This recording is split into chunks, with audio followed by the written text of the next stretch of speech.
Yeah, let's start, Helen. Yeah. Okay. Okay, thanks a lot. So good morning, everyone. I really apologize. I don't know what's happening with my camera. I'm trying, but I only see a white screen. Maybe at lunch I will reboot my computer just to to see you, so that you can see me for the second part. Thank you very much to everyone for joining. Also, thank you to the TSOs for the preparation and for having sent the slides some days in advance. I think it's very much appreciated. So today we will meet from 10 to 3 p.m. with a break, a lunch break in the middle. Maybe you can go to the second slide. Yes, thank you. So we are co-chairing the meeting today with Ruud and Steve from the TSO and my side from the market participant side. From the practicalities, as usual, you are very much welcome to raise questions. We propose to use the Q&A function that you have on your Teams instead of the chat. I think it's much easier to track the questions that have been tackled or not, and also for the minutes and for the follow-up. So please use the Q&A function. And we will have a Q&A section after each topic. So we propose also to let the experts present and then have a Q&A session at the end of each topic. And as usual, there will be meetings minutes sent at the end, shared with the distribution list. And you can also use the JAO Q&A forum to address issues or questions. So we can go to the agenda for today. On slide 3.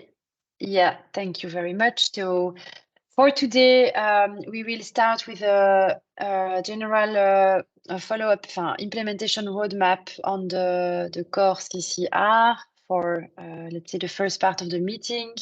Then we'll have a big topic on intraday capacity calculation. I think there is a lot of updates and a lot of discussion points. TSOs will present us the first result and run. So looking forward to have this discussion. Then we will have the lunch break, and after the lunch break, we will tackle day ahead capacity calculation and the data publication and publication tool, so transparency topic.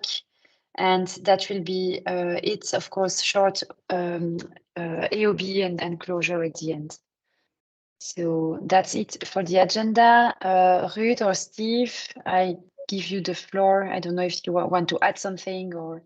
No, thanks, Helen. Indeed, Steve, if you would go ahead. Yeah. Now I'm all settled. Also, good morning on my behalf. So first topic I will walk you through it is an update on our roadmap.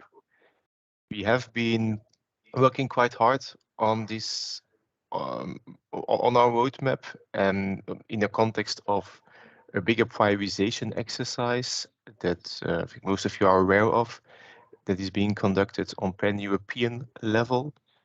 So also in terms of SDAC, SIDC implementations and information you see passing by through the MESC channel. And in complement to these pan-European implementations, we also developed our view on what is the core pipeline, on all the methodologies that have to be implemented, changes have to be implemented in the coming years, and how are they, the different processes behind it, functionally linked together. So what are the interdependencies? What are technical necessities? All of this in order to try also to give some flavor of prioritization on the core level.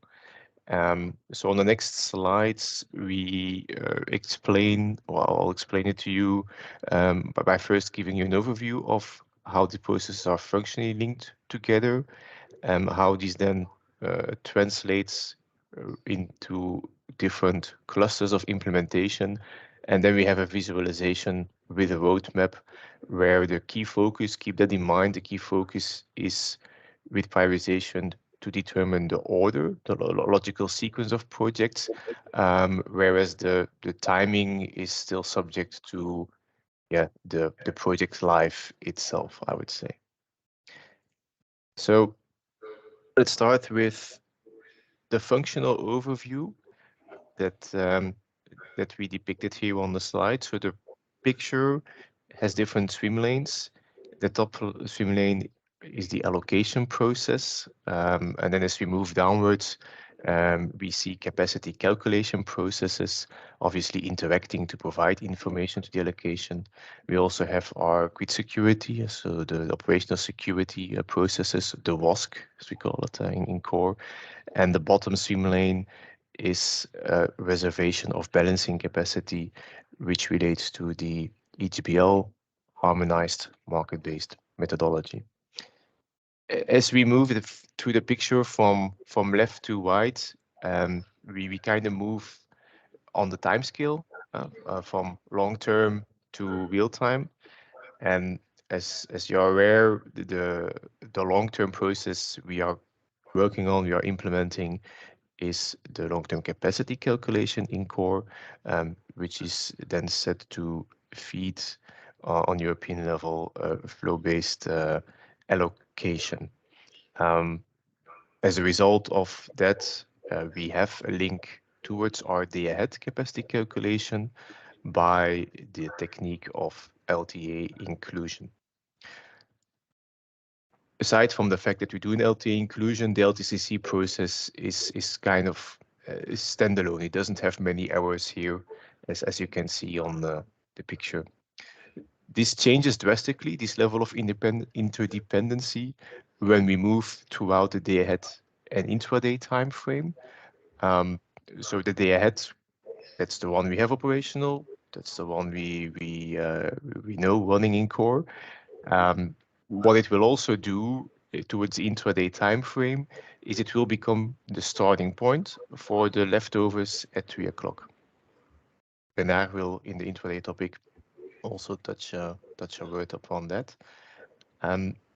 We have now our day-ahead capacity calculation process up and running. Not yet with all the steps of the process there. There is still a step of coordinated validation for which methodology is to be designed, consulted, and then afterwards implemented. And this coordinated validation, it will actually use remedial actions we dispatch across borders to secure capacities. So this is very much also what is being done in the WOSC processes after the market coupling. And that's where there is an interdependency with the WOSC process. So at one hand, the first iteration of the WOSC process with a day-ahead COSA is going to secure the market coupling point coming out of the day-ahead allocation. And if we have used cross-border, or if we want to use cross-border remedial actions during capacity calculation, we need to make sure that this WOSC process and the day-ahead COSA is up and running to have some symmetry in the assumptions we take during capacity calculation.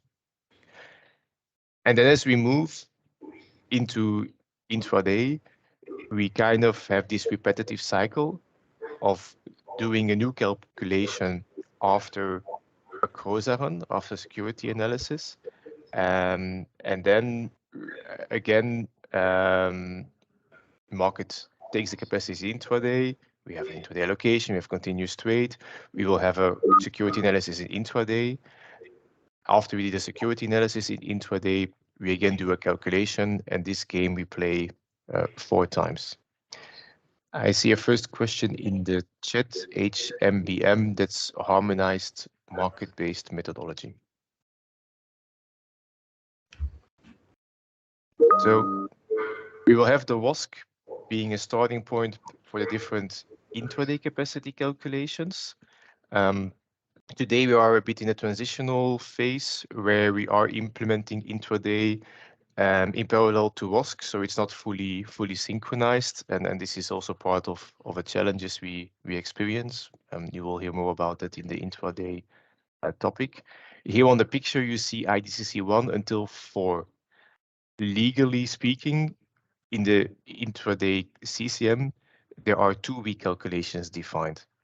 Here we have a third and a fourth one in our view of the target model, but this is still to be kind of legally enshrined into the methodologies. So why do we do this? Because we believe that it makes sense after each security analysis where you have a new quality grid model to recalculate your capacities and release them to the market. And all of this building up the view on the grid and rechecking how the market uses it, making it secure again, is actually already, let's say, an implementation for the balancing time frame as well. It's a clear starting point. So our building blocks for the very last process, the BTCC, balancing time frame capacity calculation, is very much pending upon these 4 cycles in intraday where we do CROSAs and recalculations. And then it adds an additional step of every 15 minutes, taking the very latest status of the of the continuous trade of the intraday market, and then mapping it into the grid model in order to do a final update of the capacities. I think with all of this, I've covered the slide. Maybe a last word on this harmonized market-based methodology. This one comes at the end of the chain. It will impact all the previous processes, so the orange box above. So it will be quite invasive, impacting capacity calculations, WASCs throughout day ahead intraday timeframes, because we need to no longer work with a certain market coupling point that we need to secure, but we need to secure kind of a space around it when we have a design where we need to reserve capacity for balancing. This kind of reservation needs to be taken alongside the whole process chain. That will then be a design challenge. I think having said that, it's a good moment to raise any functional related questions. Yeah, Michael, you have raised your hand. Yes, thank you, Steve. Maybe one question for me to understand. So bullet 1, LTCC's input for LTA inclusion, but now you do the transitional phase without LTCC. What is then going to be the input? Just as you are doing now, or are you changing the current methodology yet? No, so that link remains the same. We do the same type of LTA inclusion as we do today. So there's no changes there whatsoever for the moment until LTCC is okay. No, indeed. And then maybe follow up for the other one. So for the rest, also step what is it then 3? I mean, as long as CROSA is not completely implemented, you still keep continuing the way you're doing now. So there's no changes in the short run until those processes are in place. Yeah. So for the day ahead, indeed, the process is up and running with the individual validation. And as we have explained last time, there is some degree of coordination between TSOs in core. You have the Da Vinci Corporation that does already cross-border actions in individual validation. So that remains up and running. What will change here is really the core-wide optimization of remedial actions across borders with the coordinated validation. But that is only in a later phase. I mean, probably you'll come back to timings later on, but yeah, and I will make a note on the other post-go live activities on day ahead on the roadmap slide. Okay, thank you.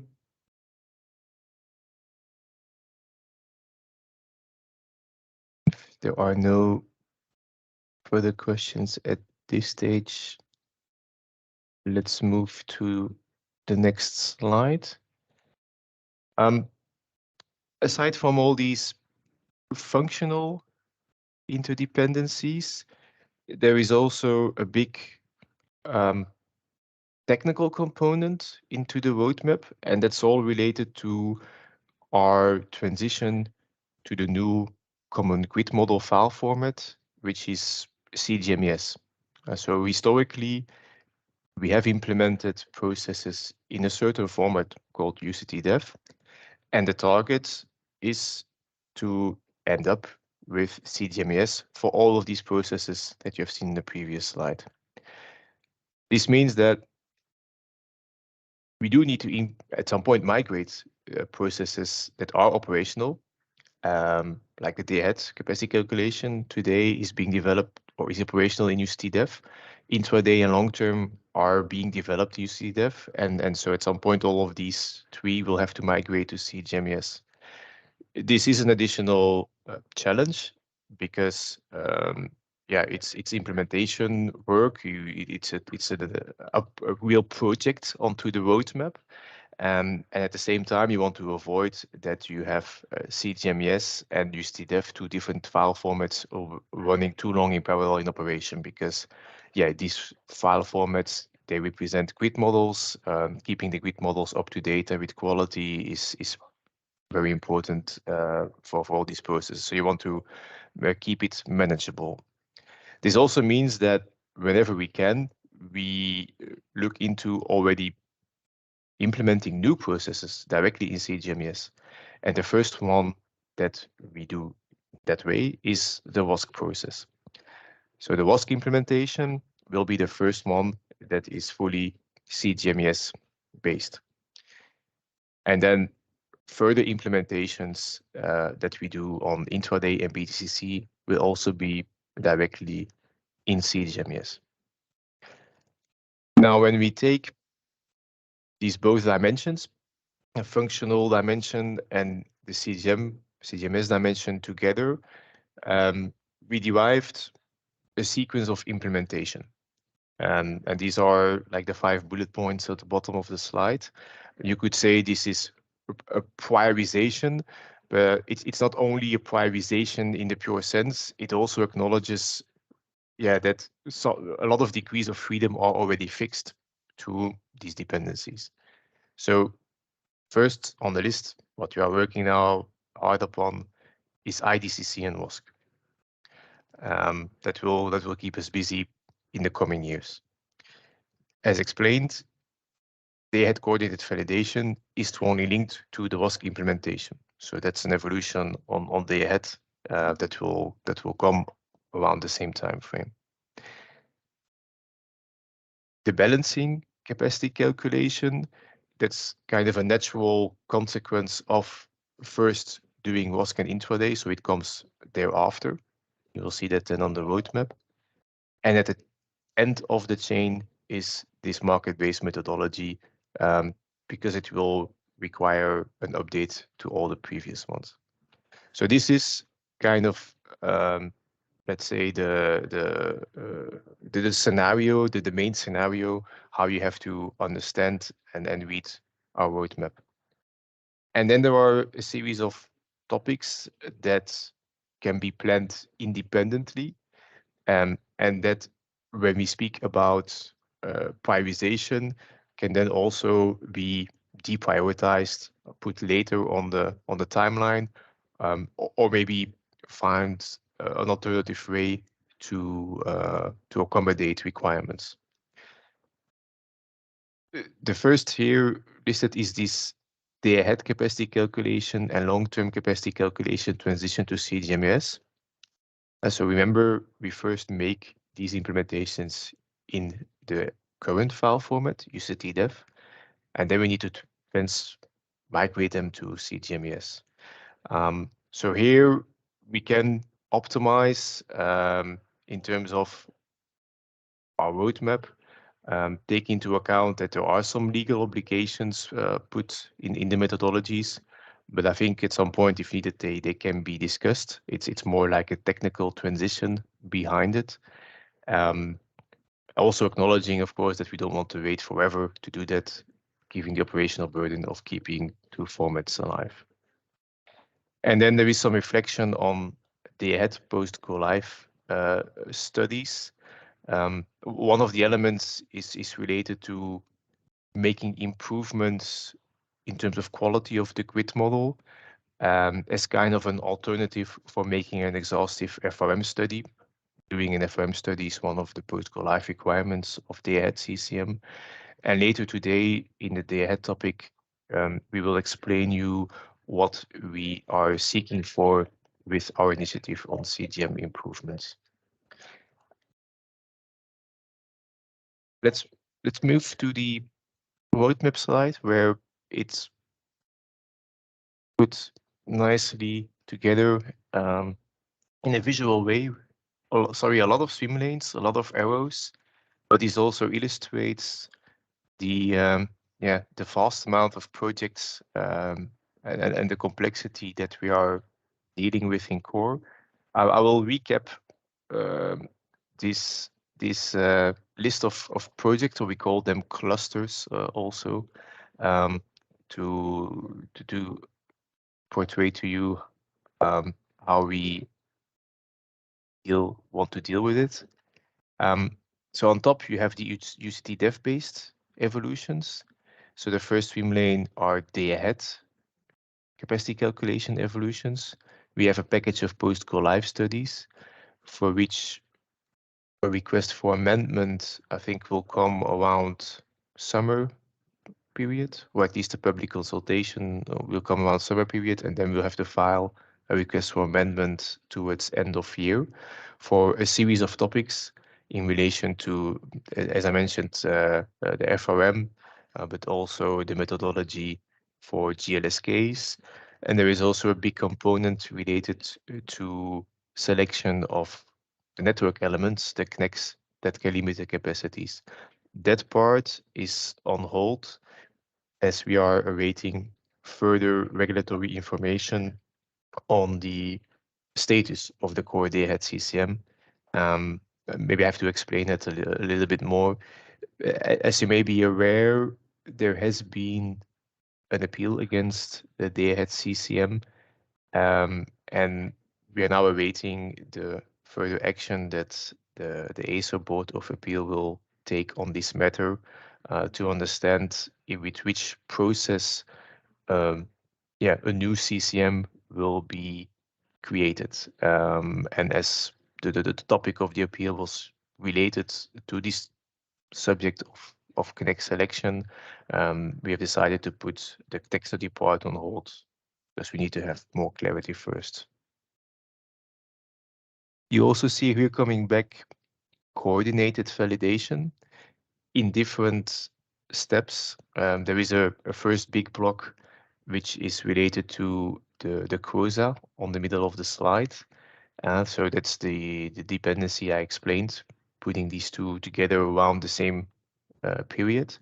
And then there is a further upgrade, which you already identified, also in relation to the fact that the WASC process is implemented in different phases.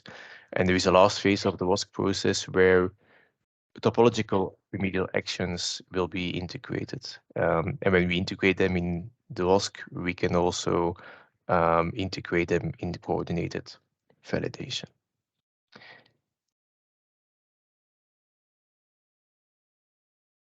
In the coming years, there will there will also be talks about the geographical scope of core and how to deal with external borders. So first concrete implementation is going to be on advanced hybrid coupling. So for this, the core TSOs, we run our consultation. We have now finalized our submission to the core NOAs. And the planning indicates some implementation towards end of 2025. So let's see how the rest of the process goes with the NOA approval. But that would then be a concrete change that we will be implementing in the coming years. You also may have picked up through the pan-European channels that there are reflections ongoing on Italy North and Core merger. There is no concrete activity in terms of implementation on the roadmap, because at this moment we are at a stage of first defining the legal steps of this process. But we already wanted to be transparent around it, also to acknowledge that at one point when we do start speaking about implementation, we have to acknowledge all the work that is already ongoing. So it's not something that all of a sudden we can just plug into our roadmap like that. So when priorities change, we also need to respect the constraints and the current activities. And then we also are further working upon the integration of the Swiss borders. So the Swiss borders bordering to core, France, Germany, Austria. Here on the slide, it mentions a go live date early 24, but this is timing to be confirmed. Most likely it will be a bit later than that. So we are at this moment also finalizing designs for this topic. So to come back on your question, Michael, there will be implementation still done in the coming years in a day-ahead process, aside from coordinated validation.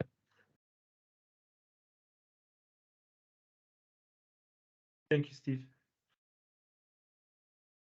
And then the other blocks of the swim lanes are at 3/4 of this picture is then about intraday and WASC. I will not take you to all these details, but you can understand that when we have 1, 2, 3, 4 intraday implementations, when we have some transitions to CGMES for the first intraday calculations, and all dependencies with WASC, that this is really the biggest challenge on short term.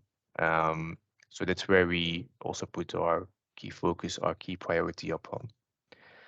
And then the bottom part, yeah, these are, then as I said, some balancing related topics, BTCC, the harmonized base methodology, and further transitions to CGMES of day ahead a long term, which we can shift a bit throughout time, because we also need to ensure that not all these projects come together with a go live date in the same year, because that's simply unmanageable. It's already quite dense as we see it now. So we need to keep optimizing. So this is where we are now, and this is a living deliverable, of course. So we have now a better view on the dependencies. We will keep on integrating with the pan-European exercise, of course, and also keep track of changes during the implementation, and most notably today we'll talk about intraday. So very likely once the dust has been settled on intraday, yeah, the orange triangles related to that will already look different than they are doing here on the picture. But the added value, the merit of having done this exercise is at least that when we are in this situation of replanning and delays, we know what the consequences are, and we can have a good update on that, taking the dependencies on board. So I hope that this overview was already enriching and clarifying for you. There was a few seconds a hand raised from Olivier, but it's gone again. If you want to raise a question, please go ahead. Yeah, hi. Well, two questions. One on the Swiss integration. What does that mean concretely? Is it that we would have Swiss CNEX in the calculation? Or is it more than that? And the second question is on the advanced hybrid coupling.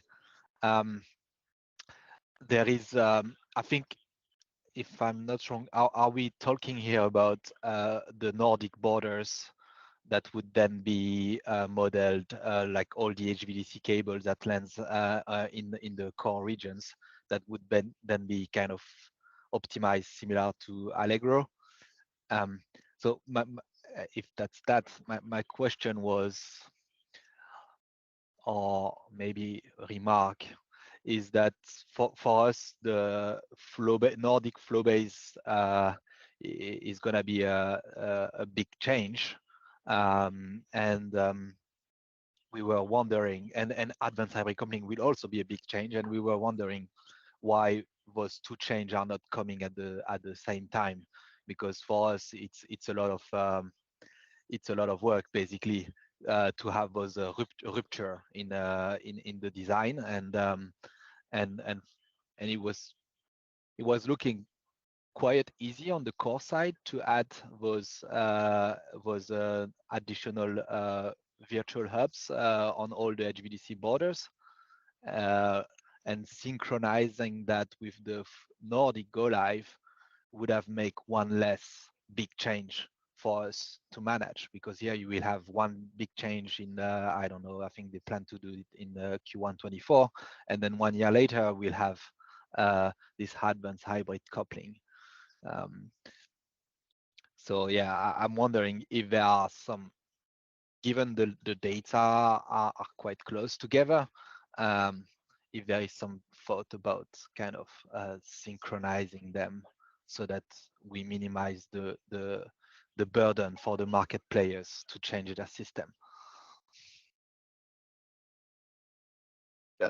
No, the roadmaps are and will not be synchronized. I think that's kind of the limitation that we are facing, where we have our implementations per CCR. The flow-based implementation in Core has its own roadmap. The flow-based implementation in Nordics had its own roadmap. Similar with it all boils down also to requirements in different CCMs and timelines. So yeah, this is already so far advanced part of European roadmap that it's not kind of an option now anymore to start reshuffling these implementations.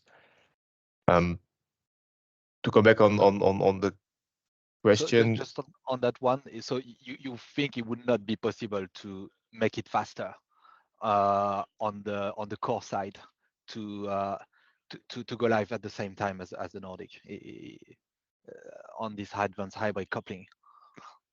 No, because the implementation has two layers. There's not only the core layer, because you're right, we need to adapt a lot of core tooling, but we also need to have these virtual hubs in SDAC. So this is also a pan-European implementation project. And alongside, with the 50-minute MTU, the IDAS, the pan-European prioritization exercise, advanced hybrid coupling for core is on there with the timeline 2025, but not earlier than that. Okay, clear. And then on Swiss integration, yes, that was your first question. There, so the concept which is now being written out, it still has to be approved afterwards by NRAs. So this, let's say, it's the working assumption that the concept that we have. The idea there is to have a joint validation, so to say. So we will have two capacity calculation processes, core with its connects and the NTCs on the borders being coordinated. And then the idea is to look at the core domain and the NTC borders together and see, when we look at these capacities together, can we still solve the overloads? And then they are right that if an overload cannot be solved on a Swiss connect, that as outcome of this validation, a Swiss connect can be added into the core flow-based domain.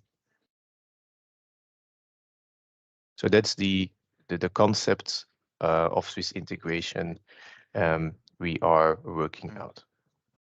So the NTC would have some kind of priority to the so you first try to because you could also reduce the NTCs, right? Yeah, it's part of the design. So the design, the principle of design is to keep it in balance. So it's not only just adding, it really takes this consideration into account. So also NTC reduction is part of the game. Okay, so there could also be NTC reduction. It's not only a flow-based domain reduction. Okay, No. yeah. No. Okay, yeah. Thank you.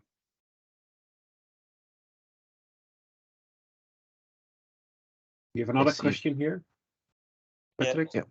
Yes, thank you. Yeah, just to follow up on this, does it mean also, I mean, I understand like it changed the flow-based calculation process. Does it change the NTC calculation process for the Swiss border also? So there is, as you said, like NTC could be reduced.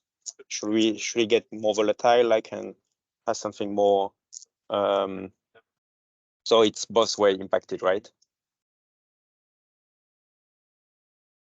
Indeed, it's also improving the level of coordination on these NTCs, to put it that way.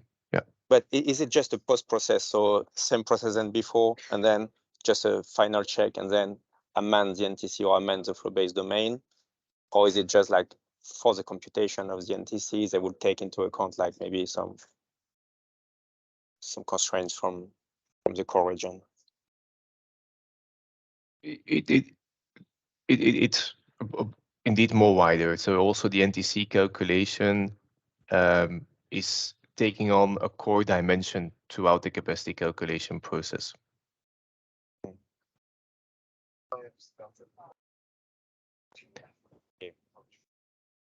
But I guess that once the on this topic, once design etc. is more settled,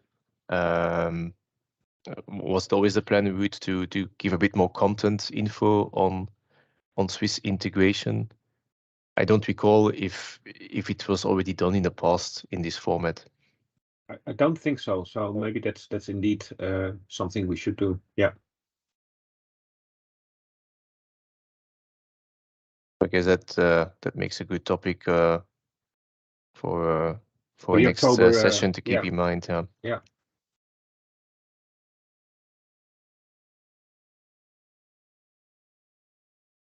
All right.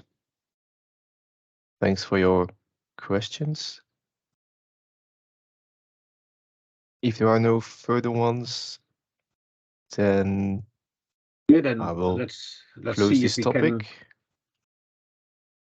can move to intraday.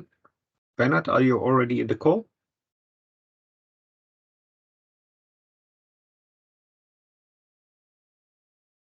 Afraid.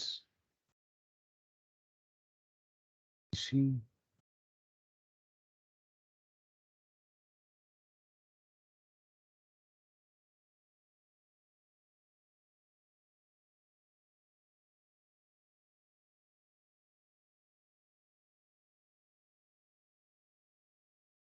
No, Bernard is not in the call yet. Obviously he aimed for the 11 o'clock point, so maybe we should have a short break here until 11, and then resume with intraday. Let me see. Yeah. So let's have a 15-minute break, and then we'll start with the intraday presentation. Luca, could you put up a break a screen? Wait, there is a message Okay. to say that Bernard will join shortly. Okay. I don't know if shortly is a few minutes or. Okay. Yeah. No, but Maybe then we just wait. let's wait a few minutes, and then indeed Bernard can jump in. Yeah. Okay. Very good. Maybe we can take advantage of these few minutes to not forget our survey point in the AOB.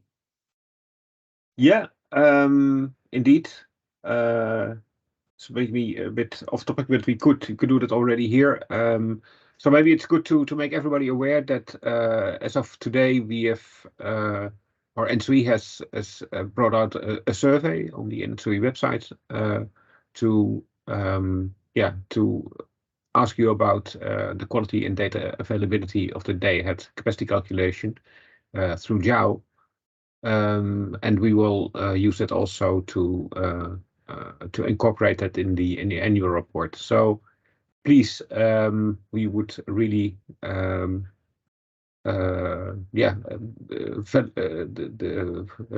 really want your information here. So please go to the ENTSO-E website and look into that.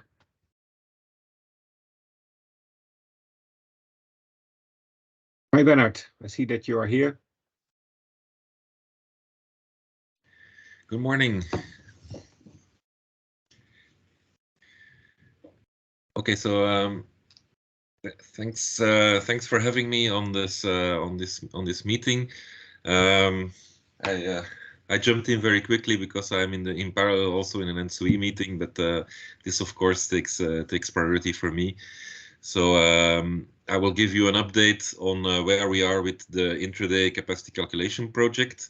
When we spoke previously, we were stating that we were technically ready to go live in June, and that there was still, of course, some open topics that needed to be managed, and we were already aware at that time also that the capacity calculation methodology was not yet approved, so this process was also still ongoing, but this together with several other elements. So small reminder here on the first slide. So we have started the external parallel run beginning of December with the go live parameters, which are mainly to apply a threshold of 3% on the PTDF, which means that any PTDF below 3%, zone-to-zone PTDF below 3% is ignored for all branches where the remaining margin is smaller than 50 megawatts. And well, I could add, and for all branches where there is more than 50 megawatt margin, these small PTDFs are normally not going to be limiting, so there is no reason to remove them. So we have removed the PTDFs smaller than 3%, and we have put an FRM value which is smaller than the FRM value which is used in day ahead. This is related to the fact that in day ahead we are using the D2CF model, which is 2 days ahead forecasting, and in the IDCC we're going to use the DACF model, which has of course 1 day more of information because it's the day ahead forecasting which is in there, and so this model is more accurate than the D2CF, given that there is 1 day more of information, and so can be dealt with smaller. How more, that is still to be investigated, but for now we said, okay, we will start with a 50% of the day ahead FRM value. We have made one exception on this, which is for the Polish TSO, who are going to use the 10% Fmax value. This is related to the fact that the Polish system is very close to and very much influenced by the German system. And in the German system, the day-ahead FRMs are larger, and so it is very difficult for Poland to use FRMs which are much smaller in IDCC than the German TSOs are using. So that's why for now PSE is going to use the 100% day-ahead FRM value. We are still working to further harmonize this, so this further harmonization is foreseen on the track. Okay, so what do we want to do with the external parallel run? We wanted to prove that these parameters are working, that we can say that we are operationally comfortable with using these parameters, that we are operationally ready for the go live. So both TSOs and RCCs are operationally ready to do the process according to the operational HLBP timings. That is what we want to prove. We want to prove that the process is working, that we are technically ready, that all the tools are working, and most importantly, we want to obtain acceptance of the results. So that's why we started publishing in December, because we want everybody of you to have a look at this and to give your opinion on if these results are acceptable or not. Below, I've put also a table which is going to be important in further discussions. These are all the time moments when we envisage having an update of the capacity. So the first one is in D-1 at 3 o'clock would be the first capacity coming from the day ahead leftovers delivered to IDA1. When would we deliver this? At the moment, the proposal is on the table to have this delivered at the same time as the go live of IDA1.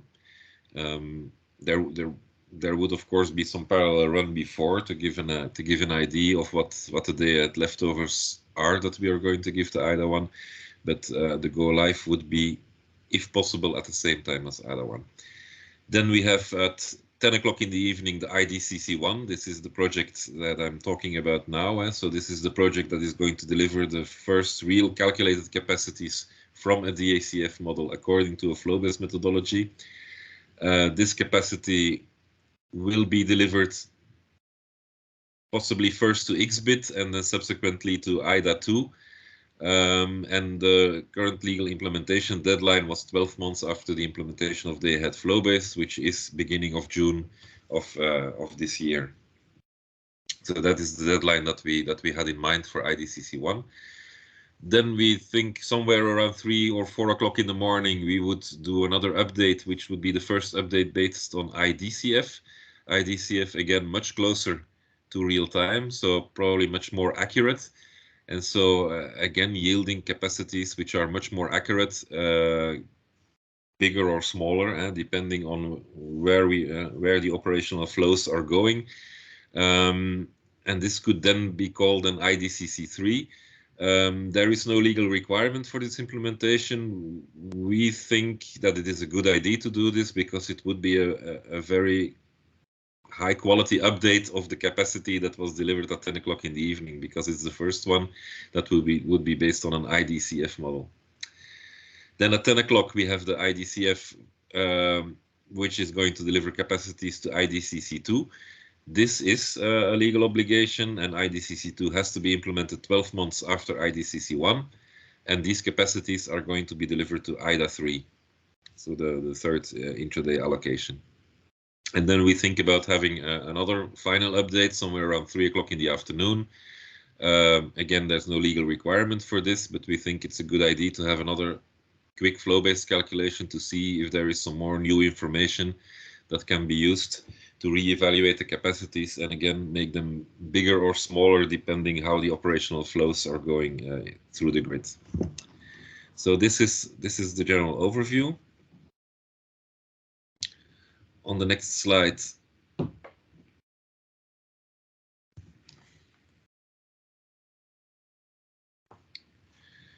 I give you the where we are at the moment. So operational readiness, we can say that it is green. So everybody is ready to go live. Technical readiness is mostly green. So all the tools implementations are quite ready. Also, contractually speaking, we are finalizing everything, so all these things are going to be ready on time. There are 2 open points that we are put in yellow, but it's not because they are in yellow that it's going to be a problem. The legend in the bottom still says, okay, it's expected to be ready in time. So these are the go live HLBP. So it turns out to be quite a challenge to have the whole business process of flow-based put inside the small time frame that we have for intraday. So we are using a DACF which is presented at 8:30 in the evening. Why do we wait until 8:30? Because we want to include already the first coordination optimizations that have been done by TSCnet and Corezo until 8:30 in the evening, so that we have already a DACF which includes a certain amount of remedial actions. And so waiting for this is of course good, because you increase the amount of remedial actions that are in the model, but it means also, well, you have to deliver the capacities for the 10 o'clock deadline. So at 9:45 the capacities have to be published. That leaves us 1 hour and 15 minutes to do everything. As you know, the day ahead flow-based process starts. It starts at 3 o'clock in the afternoon in D-2 and runs until 9 o'clock in the morning in D-1. So that is almost a full day. Here we're going to squeeze a full day into 1 hour and 15 minutes. So a lot of work is still ongoing to increase the speed of the tools and the processes. And we have sufficient points that we can still improve before June. And so we are quite confident that this is going to work. It's just in yellow because today, with the tools as they are, we are not yet able to squeeze everything inside 1 hour and 50 minutes. But we think we can win the last 5 to 10 minutes that we still need to win still before June. The other open topic that we have is the XBit integration. These testings are still ongoing to make sure that the capacities can be included in the XBit process that are now being produced by the new flow-based tools. So, but again, it is expected that this will be ready by June.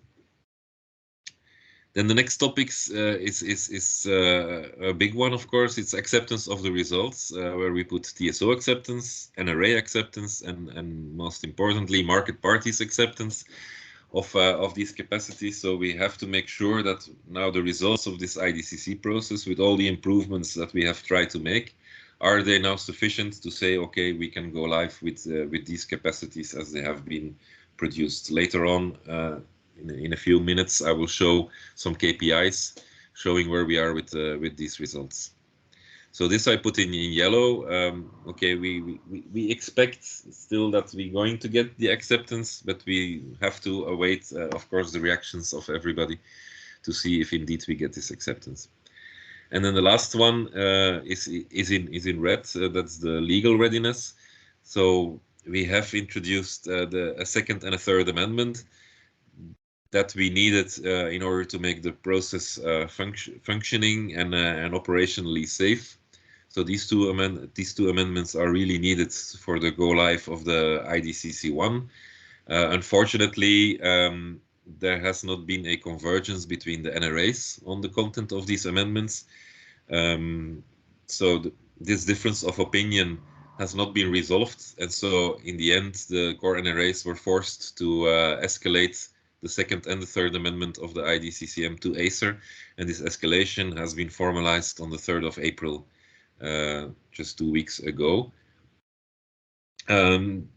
There are quite a lot of elements of divergence in this escalation, which means that Acer on the IG meeting that we had last week, was in no position to give any optimistic message on this, and saying that it probably was going to take the full 6 months of the escalation process to get a final resolution of the open issues. The open issues are too fundamental to solve very quickly.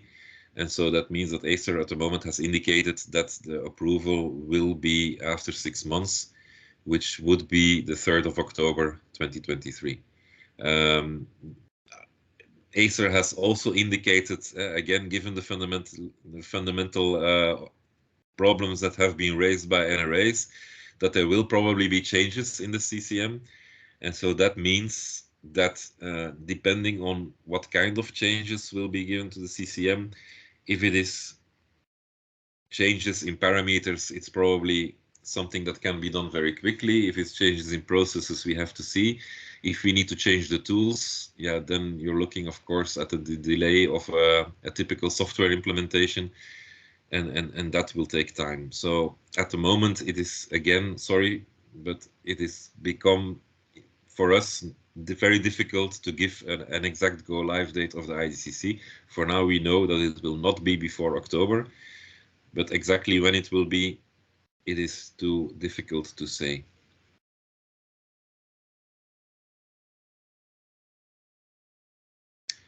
So this is of course a big message. I will let it sink in for a moment. Are there any reactions on this?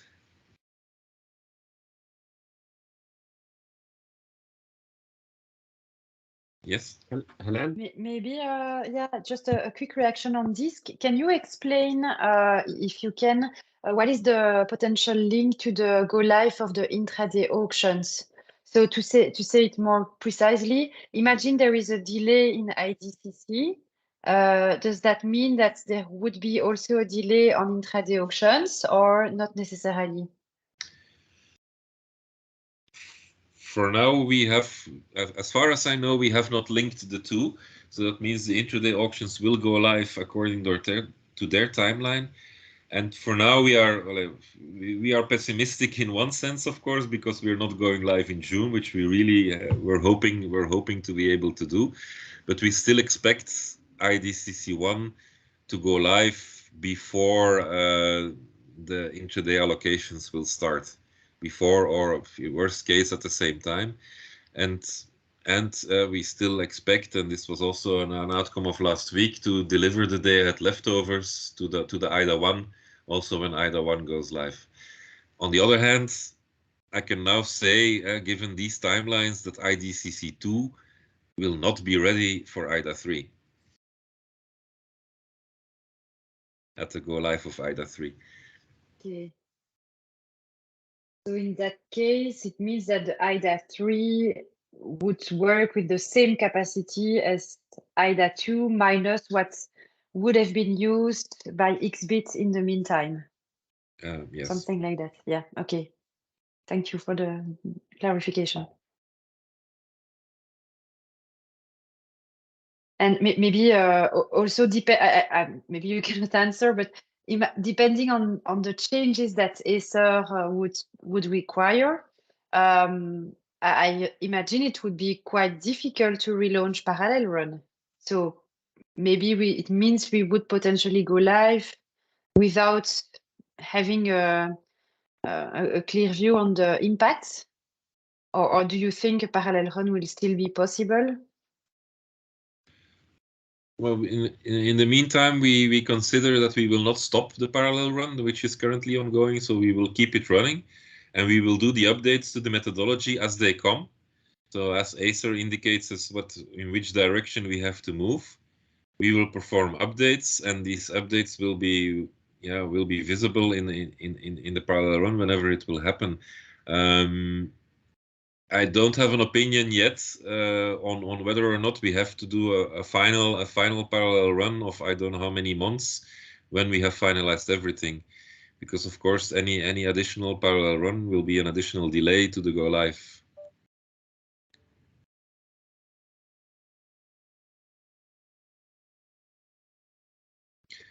If I'm saying something which is wrong, please help me. No, this is something to evaluate once decision at the end of the escalation process becomes more clear. Then we need to evaluate both the planning and what's the road to go live. So it's likely it will take time. So I think we have to be aware that we are speaking about to go live somewhere in 2024. 2023 is highly unlikely. We can only replan in October, and then we need to set everything up, and then it's winter, so most likely 2024. And then to be seen what the role of a parallel one is in incorporating changes. Remember last year when we had the day ahead go live, we also had a delay of day ahead go live to fix some issues with intraday. We had the escalation process also towards Acer. A decision was taken, and then we implemented this decision, and we briefed upon some results on a limited data set to you. But it was not with a month of parallel run, so this was quite a fast, lean way of doing it. So I would not exclude that neither for this escalation.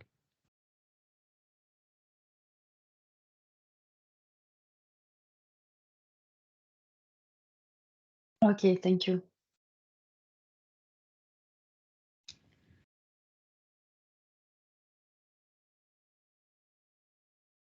Any other points at this point, at this moment?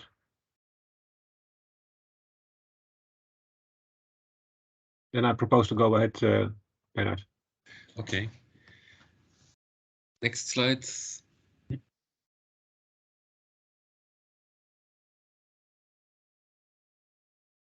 So here are some results then from KPI. So this these results include internal and external parallel run results. So it is from September until beginning of April, covering, if I calculate correctly, 7 months of parallel run.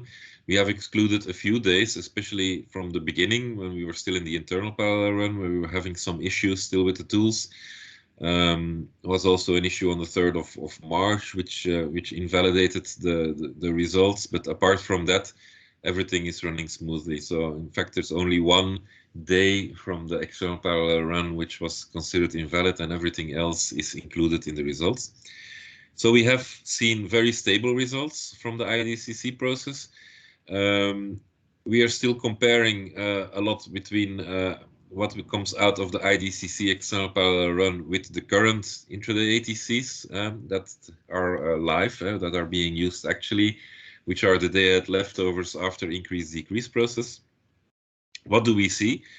Well, one very positive point that we see is that the number of occurrence of bidding zone borders which do not have ATC, which do not have positive ATC, so 0 or negative, in the parallel run is lower, and even much lower than what we see in the day-ahead leftovers. So we have much more occurrence of positive ATCs. But on the other hand, from these average positive ATCs in the IDCC parallel run, they are a little bit they are lower, let's say, than the day-ahead leftovers on more borders than that they are higher. So on some borders they are higher, but on more borders they are lower. So it is of course important then, of course, every one of you will then focus on the most relevant borders to see whether the new process is increasing or decreasing. Frequency of isolation of bidding zones is significantly increased, and this is especially true for the Dutch bidding zone, where we see a very high increase of isolation of bidding zone, meaning that the intraday capacity is 0 on all borders and in all directions, on all core borders and in all directions. Some other bidding zones have also seen a slight increase in isolation, which is the case for the Belgium zone and also for Czech and Romania, but they're only in one direction, import or export direction. When we look at the last weeks, what we see is a higher percentage of ATC less than 0, a higher number of timestamps with empty domains. So for now the things remain very stable. So we still see the same results in March as we saw the months before. So all these conclusions remain almost the same. So in general, less 0 or negative ATCs in the new methodology, but the positive ATCs are slightly smaller. On the next slide, I think I give an overview of the local validation processes. It was an important question, I think, from everybody, to have a view on which kind of local validation processes are foreseen and what kind of reductions could still happen on the ATCs. So we have, on the one hand, the IVA validation process. This has now been implemented by many TSOs. On the slide, you see the exact date at which it has been put in operation. So sometimes it has been put in operation for testing purposes, and so representative values, as you see there for CHEPS, is only from the 28th of March now. Also on Transelectrica side, there was still some testing ongoing, and so representative values are still expected in the near future. But apart from that, all TSOs who are expecting to apply IVA are now applying the IVA process. And then we have RT and ALIA who are both not planning to apply IVA, and so they will apply when needed. They will apply ATC validation. ATC validation is also a backup for iDaVinci TSOs, which is mostly the German TSOs, and Tenet, and APG will follow a similar approach as RTE, as you can see. So also APG is going to do the ATC validation in case of major issues. So in general, well, there are lots of details on this slide, but the general message is everybody is now ready to do a local validation process to apply either IVA reduction or ATC reduction, but all agree that such reductions are only done in case of in exceptional cases. And what kind of exceptional cases can you expect? Well, the most logical one is when something changes between the model and the reality. So when there is an outage on an international line, for instance, then of course you need to do a capacity reduction because the capacity that came out of the process is no longer valid. So it's only in exceptional cases that an IVA reduction or an ATC reduction would be done. On the next slide, we have some overview that we have until now, but it's still quite limited because the process has really just started. In a few months, we're going to give much more extensive data on this. So as you can see, indeed, it's almost everywhere 0 or 1 or 2. The exceptions are CHEPs, and there indeed the local this is because the local validation was still in a test phase, and so these are more test results than actual results. So it is expected that these values will be still very much reduced on CHEP's side, and the same on Transelectrica side. There we had a lot of IVA applications, but very small ones, and so this is also going to be adapted in the process on their side. So these high number of IVA reductions should also disappear there. So we can say now that, let's say from the 28th of March onwards, everybody has now declared to be ready, and all results are now representative. But of course, yeah, this period is much too short to show anything relevant. So as soon as we have more relevance, we will be able to show it, but it's too soon.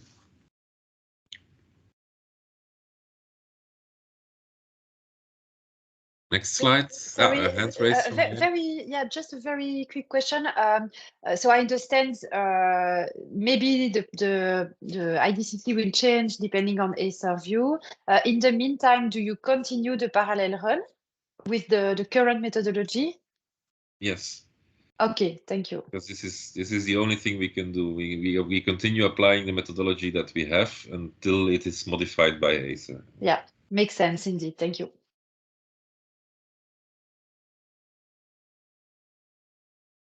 Okay, next slide.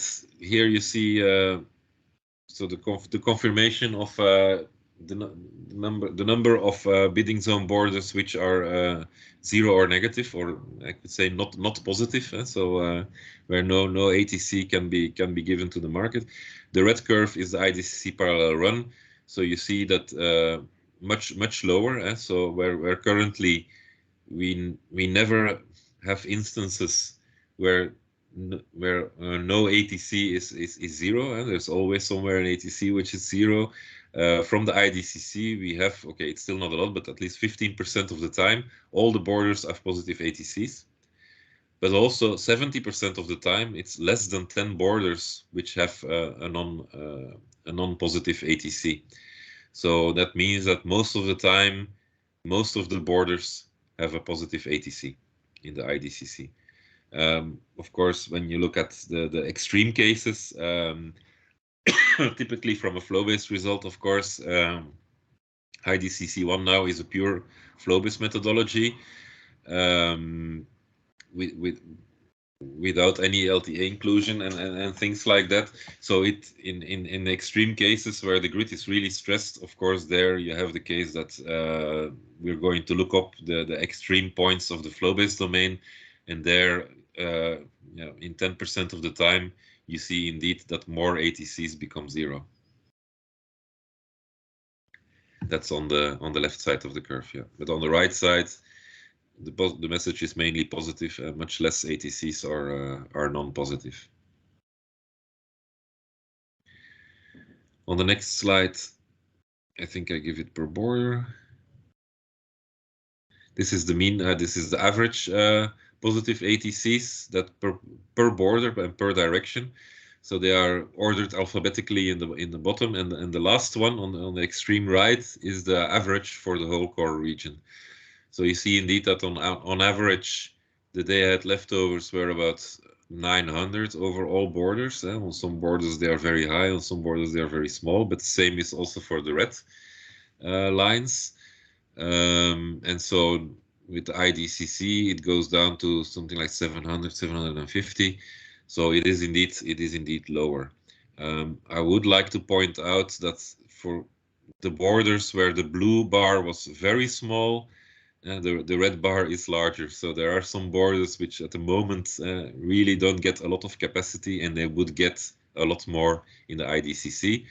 On the other hand, and that's related to what I said earlier about the Netherlands bidding zone being isolated, if you look at capacities close to the Netherlands, there indeed you will see that the IDCC gives less capacity than the day-ahead leftovers. So that is all the borders which are close to the Netherlands.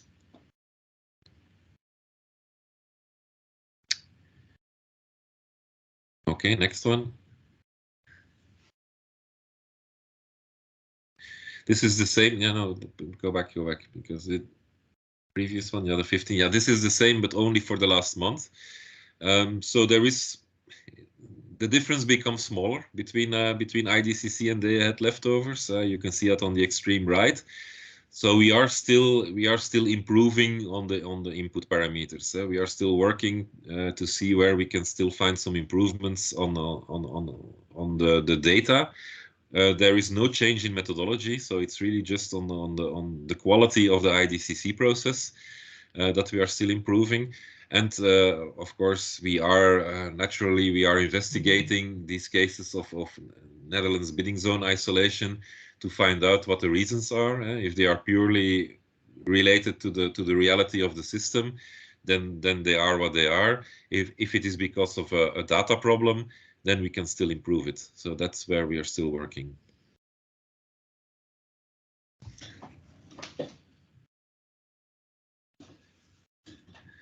Okay. Michael, you have a question? Yes, Bernard. I mean, I'm here sitting for IFIAC, but I always check Belgium first when I look at these graphs. Why is Belgium performing so much worse on the IDCC compared to the day-ahead leftovers? Because you mentioned the Netherlands in isolation, but I also see for Belgium quite negative impact. Yes, well, it is a flow-based methodology, so that means that indeed when flows are blocked towards the Netherlands or from the Netherlands, so let's take for instance Germany towards Netherlands, there is a big congestion, so the capacity has to be set to 0 or even highly negative. Then also the parallel paths which are from Germany to Belgium, and also from Germany to France, from France to Belgium, and from Belgium to Netherlands, these parallel paths will also be blocked. And because they would, this is very typical for a flow base, that it's not only the direct connection, but also the parallel paths which get blocked when you have a high congestion somewhere close. So the isolation of the Dutch bidding zone has indeed an impact on the capacities for Belgium, also with France and Germany. And the isolation of the Dutch bidding zone, is it then something that will be resolved soon? Or I mean, is it a structural problem, or is it now a problem with the tools you're applying? Or I mean, what's the reason for isolation of the Netherlands in this one? Oh, there is no simple answer to that. So the more general answer is that there are a lot of congestions that are observed in the DACF model. some of which are already being tackled during the first steps of the coordination with the SCNet and Coreso. But still, these congestions are very high, and especially if they are located close to the. But I can't say that this is the only reason, so please don't take this as the only reason. But for instance, very high wind in feet in the northern part of Germany, especially the offshore wind, can lead to very high flows on the lines which are very close by, and then congest the DACF model very, very seriously. But yeah. Of course, every day something is every day or every month or every year things are changing and adapting, so that these problems are not going to stay structural forever. But yeah, at the moment we see a lot of congestions in this area. So it's a bidding zone delineation which is the problem. It's causing most of these issues.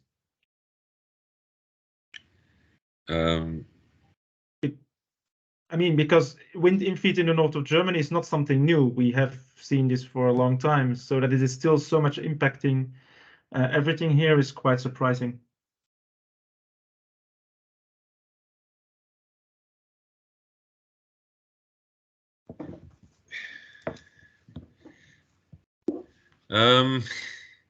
Difficult to comment that. As I said, it's not a simple question. If it was simple, we would solve it. Yeah. Okay, but something to be checked, because I mean, if we move to something that is supposed to be better, I mean, IDCC is supposed to be superior to what we are doing now, but we end up with less than we are having now, although what we have now is technically feasible. I mean, I haven't seen the grid go down because of what we're doing now. If we evolve to something that is supposed to be better, but is performing less, then I really have an issue. I mean, if we every day we have been able to work with day leftovers and everything that we're doing right now without technical incidents, and we go to something that is supposed to be superior but delivering less, then there is a fundamental problem here. Mm-hmm. Yes. Bernard, maybe to jump on the comment from Michael, maybe what would help. Can you clarify, for instance, how the PTDF threshold is determined? Because if I understand well, this is really impacting the size of the domain, and this is an important parameter. And also maybe, but I think that the answer will be no, but I understand there is no min-RAM applied in intraday, right? At the contrary to the rate. So that I guess also explains why the application of flow-based is having is highly influenced by the size of the zone and the so-called flow factor competition. Is that correct? I think it's part of it. Again, we're still investigating, but indeed, as you say, there is no min-RAM in intraday. There is a good reason why there is no min-RAM in intraday, because you're playing much closer to real time than with the day ahead. With the day ahead, you have the market results in the beginning of the afternoon, and you still have half a day to solve any congestions that you can have. In intraday, you can have in some cases only 1 hour to try to solve something, which means that you can still do some redispatching, but you cannot start any further machines to help in the redispatching. So your redispatching means are also much more limited, very close to real time. So that's why for intraday, we believe that operationally it is not a good idea to have something like min-RAM put in here. So. And indeed, then you have the pure flow-based methodology, which give you the real operational limits of the system. Yeah, I understand. I think maybe what is intuitively difficult to understand, and probably this is also in line with what Michael just said, is that by moving to a methodology where you somehow better model the grid and have a better application of the grid and physical reality, we see that in practice, the capacity offered to the market in the head is smaller for some countries. So it's intuitively difficult to understand and to say basically, well, today we have a methodology which is probably less elaborated or less sophisticated, less in line with the grid, but still TSO managed to offer capacity to the market, and we don't have blackouts. So it seems in practice to work. And now we switch to a methodology where more elaborated, more sophisticated, and for some bidding zone, it leads to less capacity. So I think intuitively it's quite difficult to understand. But it's even worse, because if you look at the last bar core as a region, it drops for the entire region.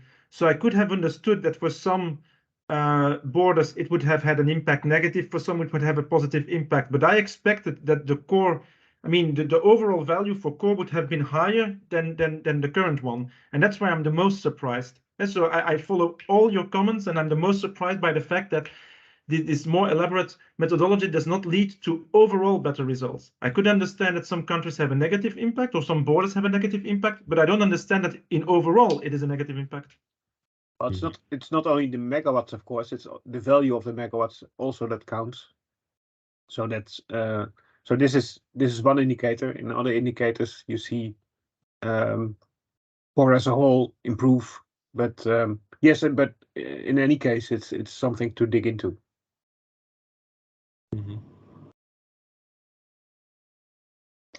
Maybe to add another angle to this, also referring to the discussion and escalation that we had around the day-ahead go-live, the focus there was mostly on where are the capacities small.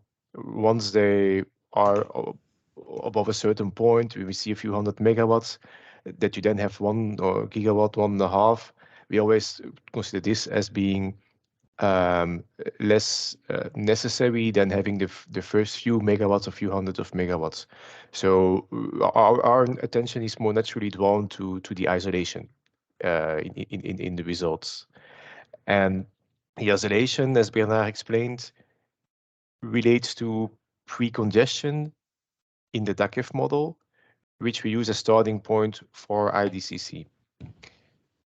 Remember when I explained the roadmap that this is the functional dependency in our target model, that we want once WASC is in place, we want to have this quality as most as possible congestion-free grid model, always as a starting point for intraday calculations. With this IDCC1 implementation, we are in a transitionary phase. We do not yet have WASC in place. So we are kind of not yet in an optimal position. We do not yet have the same level of quality, congestion-free level of grid model in our hands today than we will have when we have WASC. And so in this transitional phase, we are now seeing this challenge. We want to make a big step from today's world, where we calculate intraday capacities as leftovers with some increase decrease from day ahead. It's from a 2-day-old grid model.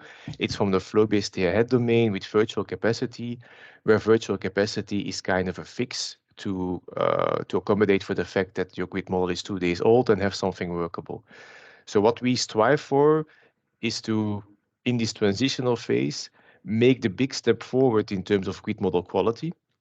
So when we start from the DACF, the day-ahead model, instead of a 2-year-old model, with the right process, we are making a big step forward in implementing our target model. But at the same time, yeah, we need to find the right, let's say, balance, the right tweak in order to not take a step back in terms of capacities. And that right tweak is still something then to be defined. The positive thing is that it's not a real widespread problem of isolation, so we can look more targetedly to understand what is the root cause and what are potential fixes. So when we have to be careful when we speak about how to fix this, and we speak about MinRAM.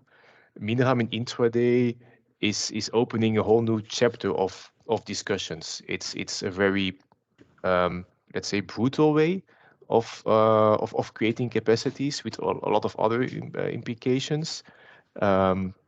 That's not a type of discussion.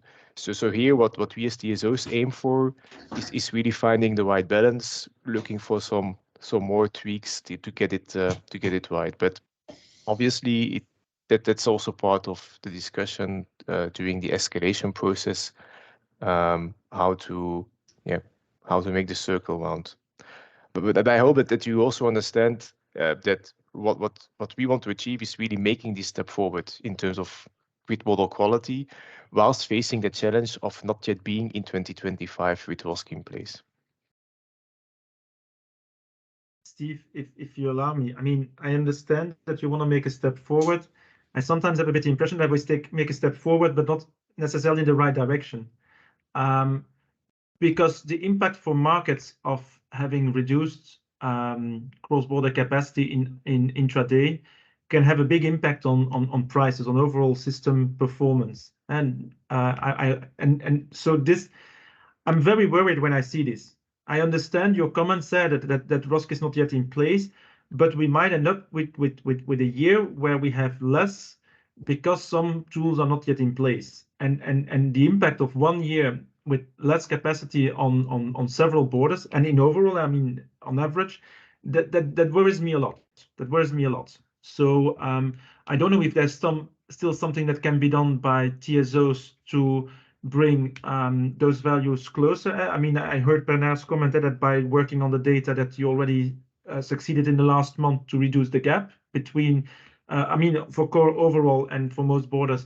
But I really wonder if there's still some steps you can take to ensure that we stay as close as possible to what we have now and not just have to, I mean, go through with this for a year until we have ROSC, because looking at this, I would say wait with this until we have ROSC then, and then I mean the grid is what Elaine is saying. The grid is not collapsing, has not collapsed in intraday, has never been close to collapse in intraday, not because of this, and so we would give less.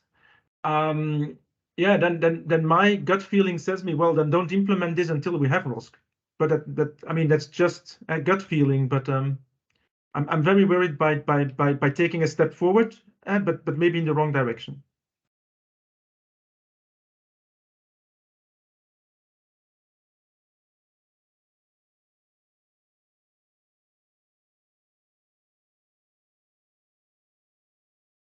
Yes, thank you, Michael. Yeah, indeed, we tried to dig into that. There are some other questions in the chat. Related to the same topic. Jérôme, is your point already taken? Hi, yeah, good morning. Yeah, I saw there was an answer to my question. So yeah, it was related to just to the previous slide. So with the overall intraday capacity being the borders being higher with less zero capacity, while I mean, there was less border with zero capacity, but on the border with capacity, there was less capacity on some, like you said, average was 900 megawatt versus 750. So it would be linked a bit, yeah, with a previous comment on that. Overall, on some borders, you would have less capacity, if I'm correct. Bernard? That's right, isn't it? Yes, indeed, that is correct. Yeah. And Davor, is your 2 points? Yes, I have 2 points. Maybe you can help me, but my gut feeling, as you said, is that it's obvious that we need additional power lines across Austria in order to seal more integrally Germany with Southeastern Europe and Central Europe. Because if we are all in one single core region, we need to behave as a single zone, not to have additional bidding zones more often and more obvious within one single core region. We have problems as a Croatia because we are on the side part of the core region. And looking whole previous year, we had several situations where during the summer we had more expensive price in Croatia than the neighboring Slovenia and Hungary. And during the winter period, when we have very high hydro generation and wind generation, the prices went several hundred euros less than Slovenia and Hungary power exchanges. Meaning that we really need to make urgent steps in building new hardware, not only implementing software measures for calculation, the possible power flows through the same hardware.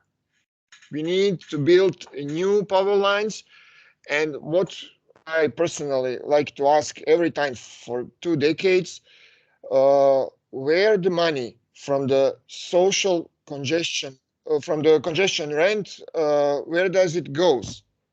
Is it all disappears for the redispatching purposes, or can we really believe that from this money we can build new power lines? This is like building highways.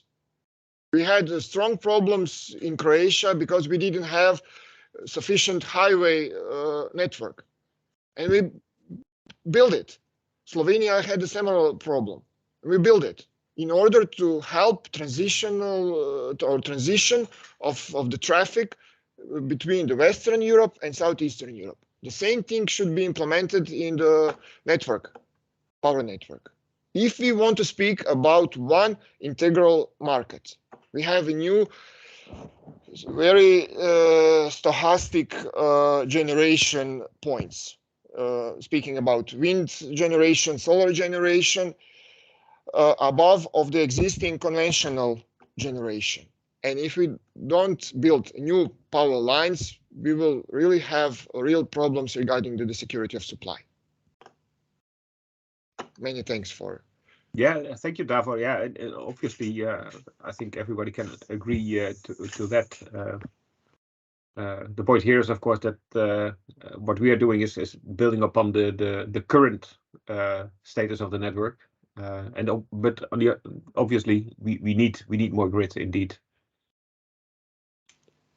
But the problem is that at operational level, we really are more close to the blackout than ever before, due to the many circumstances. It's not the single reason implementation of the flow-based, but on the top of everything, if we really continue in this direction and not build new power lines, not extend the corridor for the new megawatts that are being constantly built and totally stochastic that we can't manage, we will have more and more operational problems. And this is something that nobody wants. Regulators, TSOs, we as stakeholders, and especially end customers. Yeah. Perhaps I'm wrong, perhaps. There was a question from Dominic, or? Yes, thank you. I would just like to add on Michael's and Davor's speech regarding this. So the general feeling is that this is, maybe it's too harsh to say a step backwards, but we are seeing less beneficial results with this methodology. And of course, we all know what Green Deal means in building new renewable megawatts in our regions. And I think that we just cannot wait for these new transmission lines to arrive, because new renewables will come much more sooner. So the problems caused with reduction of cross-border capacity will only amplify. So with these isolation zones and things like that. So I would like to support Michael's view. Is it really necessary to do these calculations live, and not, let's say, in some background process, so that we can still benefit previous situations when we had more capacities in leftover from leftovers from a day ahead? Is it really necessary to try this live? Couldn't we just conclude, okay, we tried it, it's less than perfect, we will now try to I don't know, make it better, but not in this way that we are waiting for these better results, when we have the opportunity to have these leftovers that are now available. I know it's maybe wishful thinking, but that's just an idea. Mm-hmm. Yeah, point taken. Yeah, Michael. Yeah, I was looking to find the unmuting of my microphone. One of the questions I also have, I mean, we now see that IDCC parallel run is less performing than the current process with the day-ahead leftovers. Steve, you were mentioning because we don't have a ROSC in place until 2025. Are you sure that with the ROSC in place, we will have a better situation than with the current intraday parallel run? I mean, I understand what the purpose is of ROSC. I understand that it will allow better checks, but will it result in more capacity?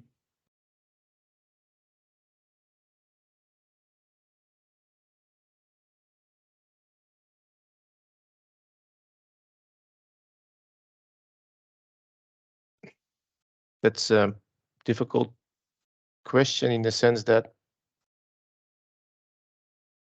there is no guarantee that the blue 900 megawatt will be there in the future as well. I mean, what the purpose is of ROSC, and that for me was the point I want to stress.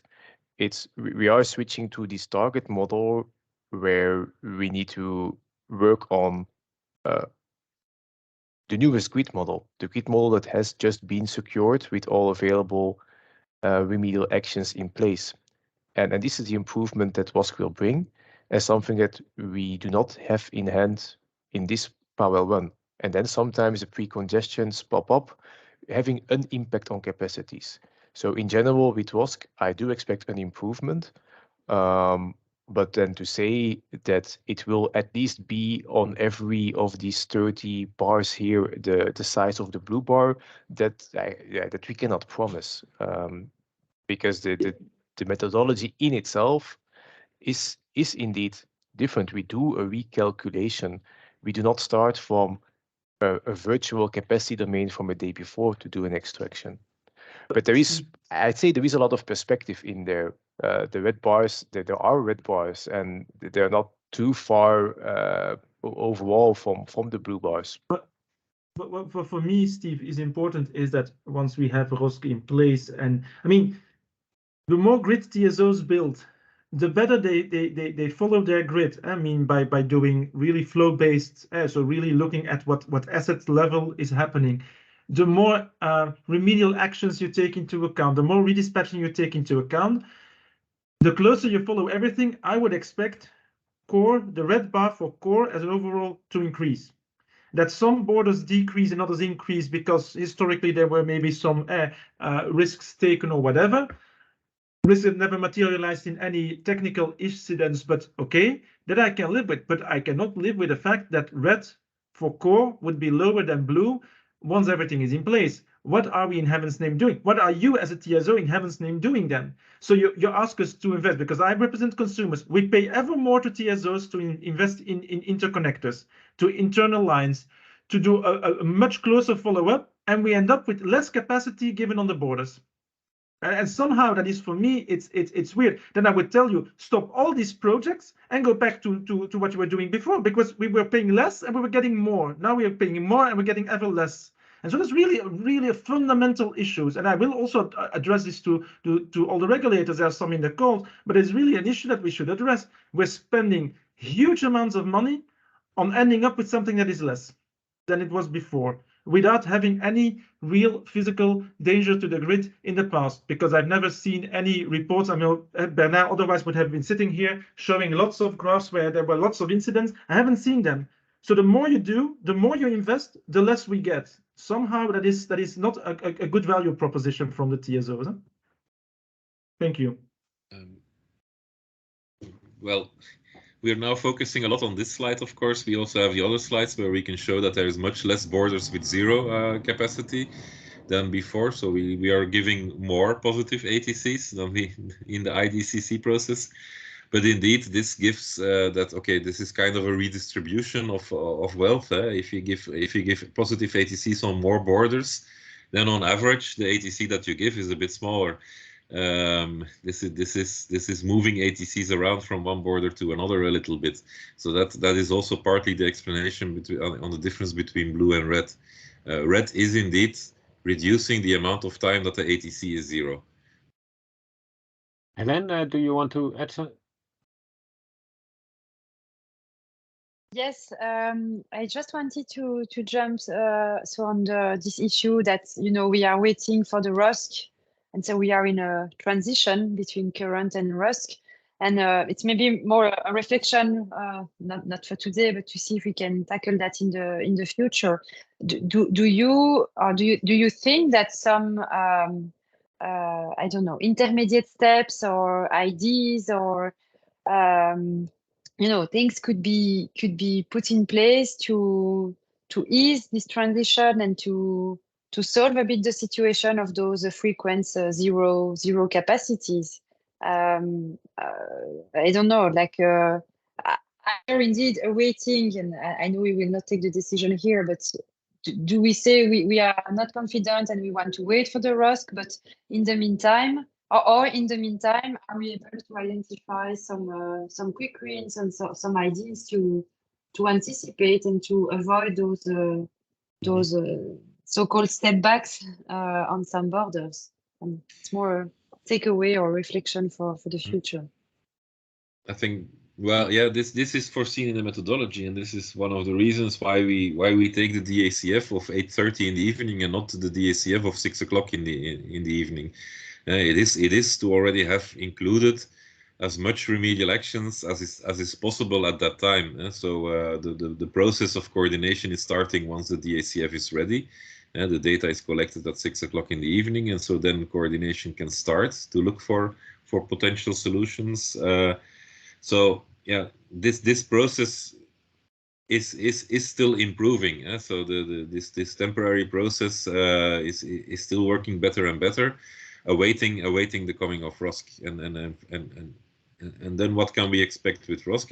I confirm what Steve is saying. It will not be the miracle, but ROSC will include all the necessary remedial actions to have a DACF which is as congestion free as possible, which means that normally then I expect negative ATCs to almost disappear at that time, or completely disappear. And that also the effect of the parallel paths, which I mentioned earlier, would reduce. So you would still have congestions on some borders, but the parallel paths would probably not be blocked anymore. So that means that even less zero ATCs would occur, thanks to ROSC. So we are convinced that ROSC is going to be a major improvement. Let's not oversimplify this, but and ROSC will yield to even less zero ATCs. Already today, the IDCC, and I insist on that, the IDCC is giving less zero ATCs than the day had leftovers. This we can see in the next two slides. So there are less borders where the ATC is 0 in the IDCC. And here, this is the red bars. Given the zero or negative ATCs, the red bars on most borders are smaller than the blue bars. And overall on core, you see a very significant decrease. In the blue bars, you have 28% of borders which are 0. In the red bars, you only have 18% of the time an ATC of 0. That's a very significant decrease, I would say.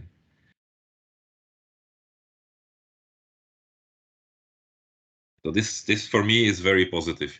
The message is not fully positive because of the previous slide, but still there is positive in the IDCC. So I would like to also discuss this. Yeah, let's maybe let's follow up with the next slide, Bernard, to give some more information. Mm-hmm.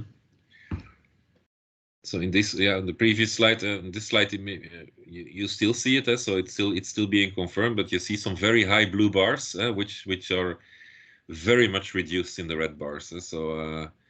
So yeah, I think earlier we spoke about Austrian borders, Austria-Hungary, which is 60% of the time 0 ATC with the day-ahead leftovers. With the IDCC, it goes down to 20%. Just to give one example of something that I heard before. Germany, Poland, the same, going down really a lot. The amount of 0 ATC, so much more positive ATCs than before. This and then the next slide gives the same message, but for the last month. So also in March, we see for the last month. We saw in slide 15 that it was reducing the difference between core between the day-ahead leftovers and the IDCC methodology in average positive ATC, but you still see very much a decrease of the amount of 0 ATCs from, let's say, 26% still to the 18% that I mentioned earlier. And here it's on most borders that you see a decrease of the amount of 0 ATCs. So an increase of the amount of positive ATCs.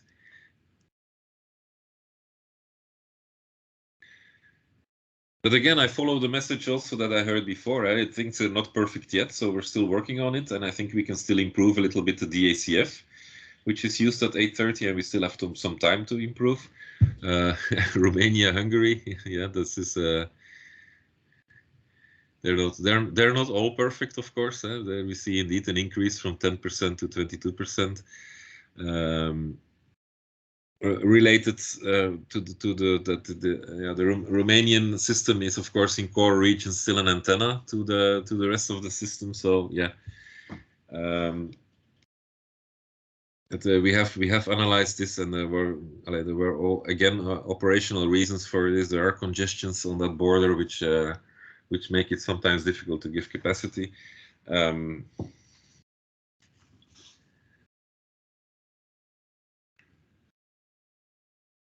But still, it's only 20% of the time, which is comparable to the average of core.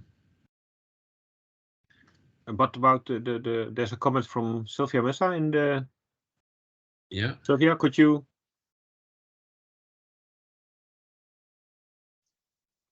Hi. Well, no, I'm not sure that this necessarily should be a great help, but we checked internally.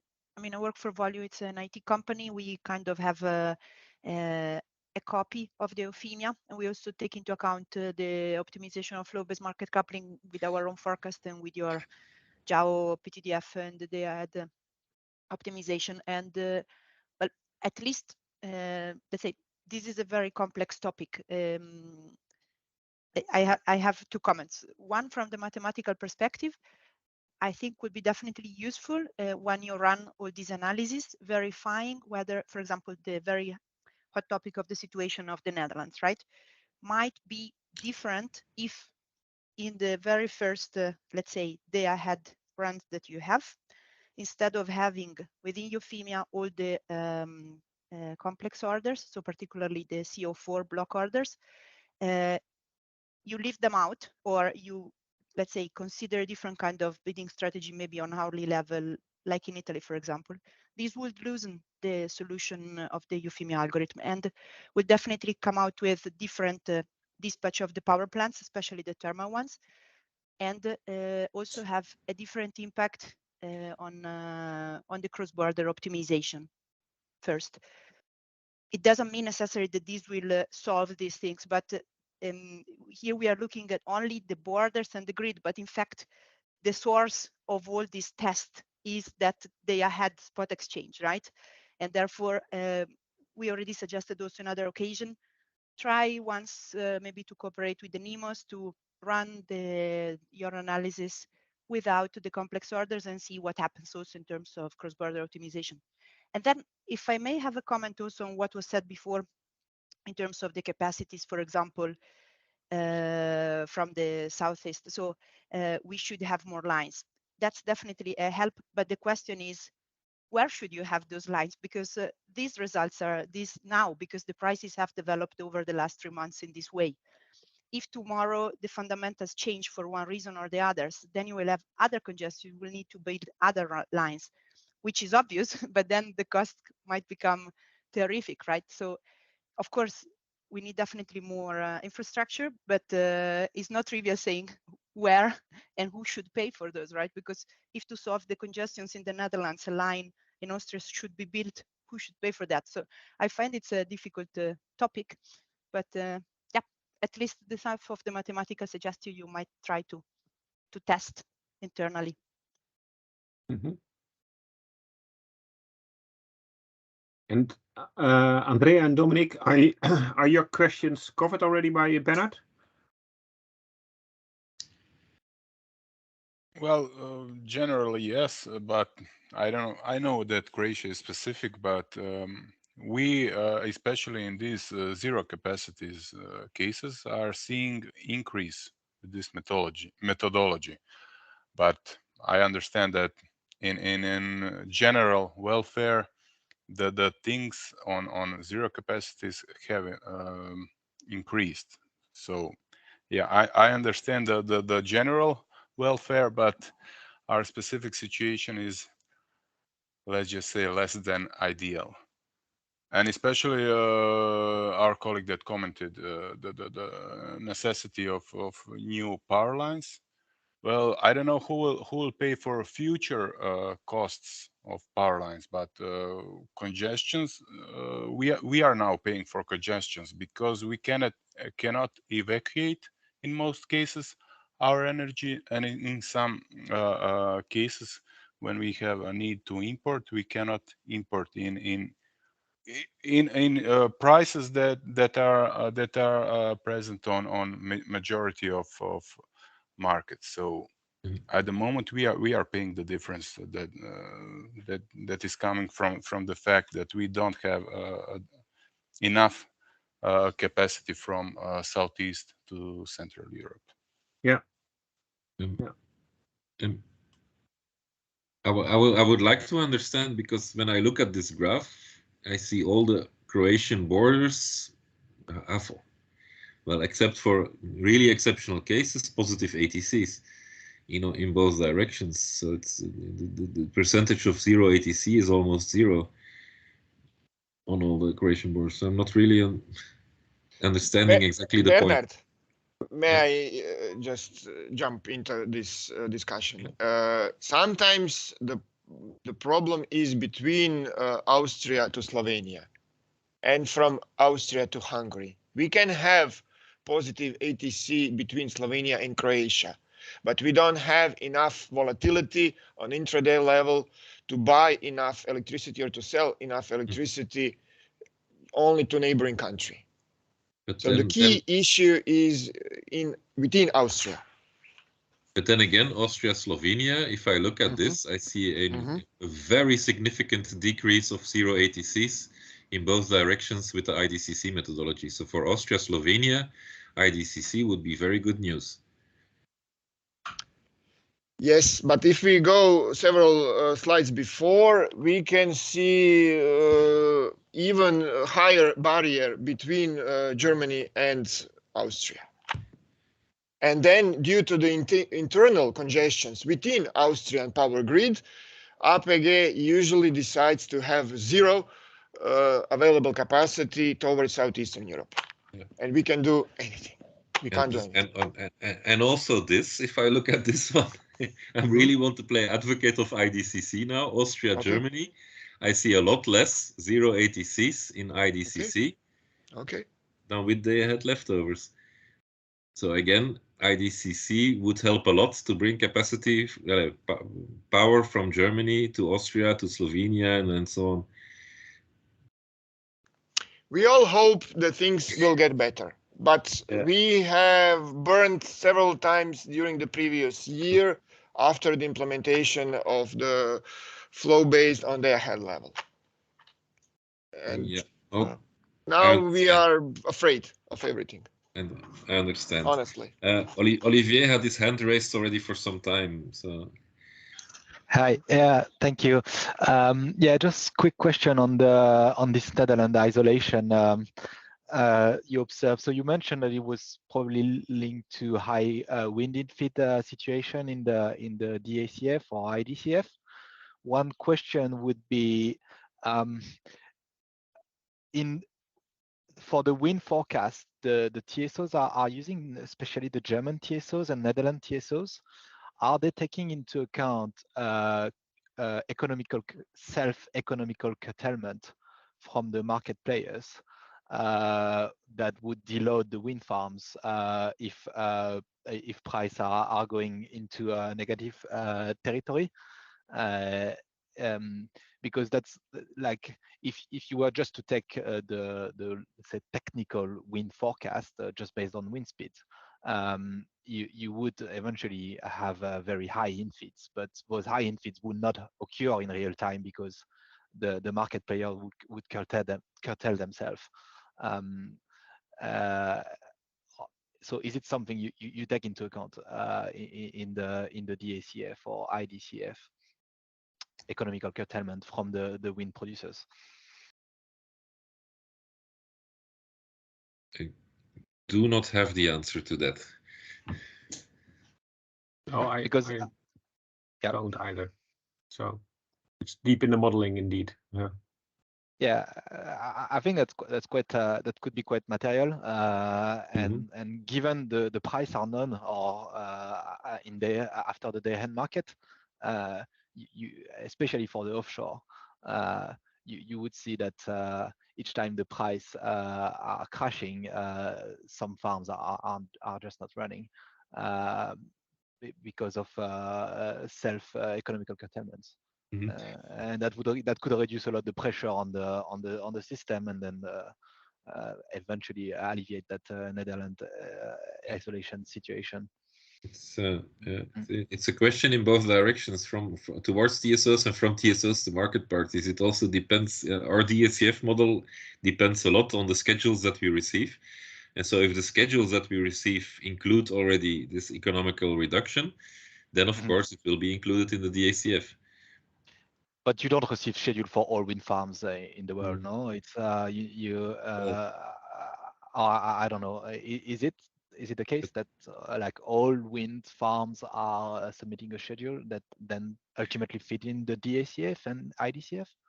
Individually, probably not, but they are included in the portfolio of the market parties. So in that sense, yes, it fits in. Yeah.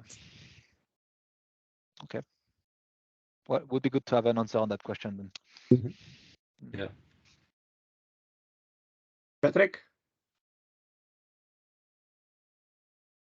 Sorry, yes. Just a quick question. I've not been followed enough like intraday, but is there any plan to have the auction, intraday auction, coupled with flow-based domain as we do in day-ahead, or it's out of the scope, or is it part of the roadmap anywhere? Or it's abandoned? This is still part of the roadmap. The final, well, there is never a final result, and we will always keep improving, but it is indeed on the roadmap to go towards a complete flow-based coupling. Yeah, so that the X bit or the IDA would also be able to work with flow-based parameters. So But where is currently it they in are on the roadmap, page 7? Like, is it in these pages at all, or? No, not yet. that's a pan-European evolution. Just like 15-minute MTU, the transition of whole intraday market to flow-based is a pan-European activity. Okay. These are not part of the roadmap because it was already enough to put all the core related developments on Okay. there. So But where would you put this in the roadmap? Like, is it in which year should we tackle? Don't know the year by heart, so don't pin me on it. But I thought it was around 26 that this evolution is planned. I just made it was 2027, something like It was that. 27. Not sure either. So it's what is amazing is 12 years after we introduced flow-based in the red market in 2015. So I just wonder. I could feel like the frustration of some market parties, and I could feel like, do we put enough effort in the intraday overall? Like, it looks really a long time. I mean, having flow-based computation to compute NTCs for the intraday should not be the end goal, I guess. We see like it's far from being perfect just because the problem is very hard to solve. Okay, just wanted to get this if it was still on the roadmap. I've lost track on this. Okay, thanks for the. That's a good observation, and that's actually also a point I wanted to make in relation to Michael's comment that what are we all spending our efforts upon? This is one element of a gigantic roadmap, one recalculation. What we are proposing is to have additional recalculations to whenever we can release new capacities to the market. There is also this evolution to flow-based. So a lot will change in the coming years, where we also want to give this liquidity, of course, to the market. And it may be a bit overshadowed by that one slide when we saw the average bar. That all these other improvements are also part of our roadmap, but I think it's important to have that in mind, that we're also working upon that. And when it comes to this specific challenge of a transitional arrangement, for us it would help to really understand what's most important. Is most important here this slide with the frequency of 0 negative intraday ATCs, which is for us related to pre-congestions, and see what we can do there, the first hundreds of megawatt, or is it matching the previous slide where we had a discussion on average the capacity should in megawatt always be the same as we have today, because that will then we need to have a discussion on also how we get to today's capacities, because that world will also change. So I think we need to also have kind of a common understanding on where to put the priorities on. And so far, our priority was, and our attention was drawn to the 0 and negative ATCs as the highest priority. That's very interesting, Steve. And of course, here I'm just answering for myself. I think that clearly the 0 capacities or having bidding zone isolated is a very key concern. And because simply you lose the rest of the market to help you in case of change of position. So to me, it should really be a key priority.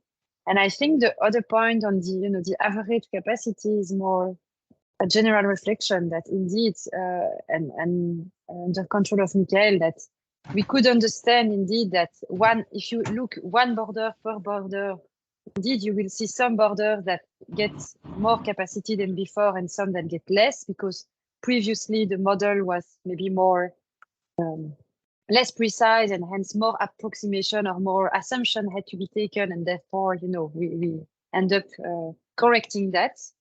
But that overall, when improving the models and the way the grid is modeled and the capacity is calculated.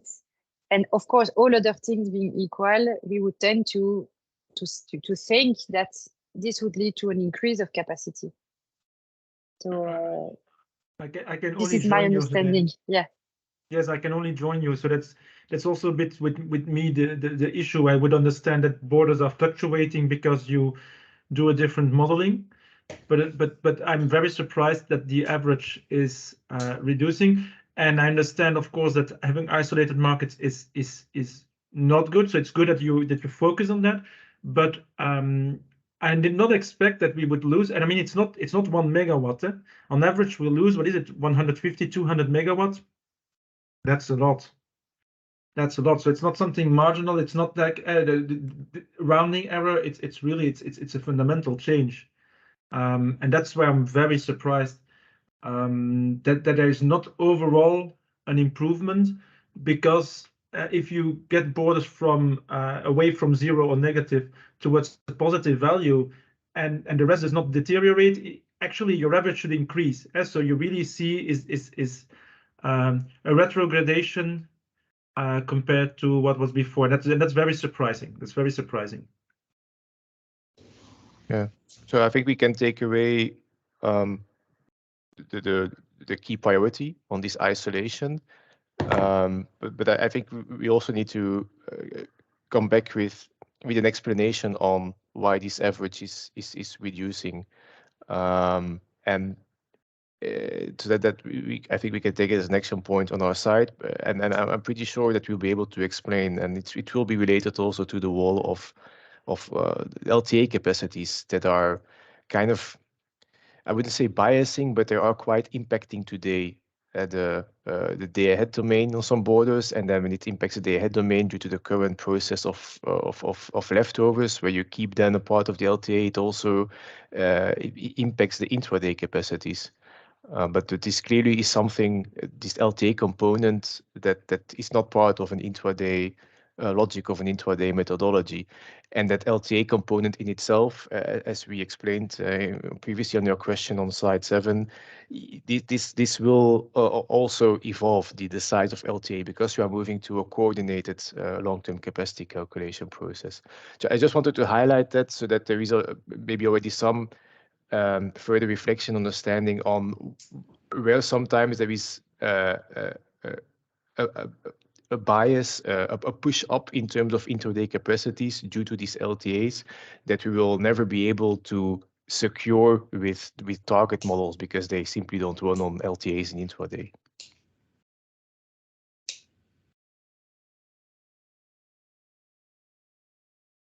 Yeah, indeed. Bernard, could you go on with the last couple of slides? Yeah.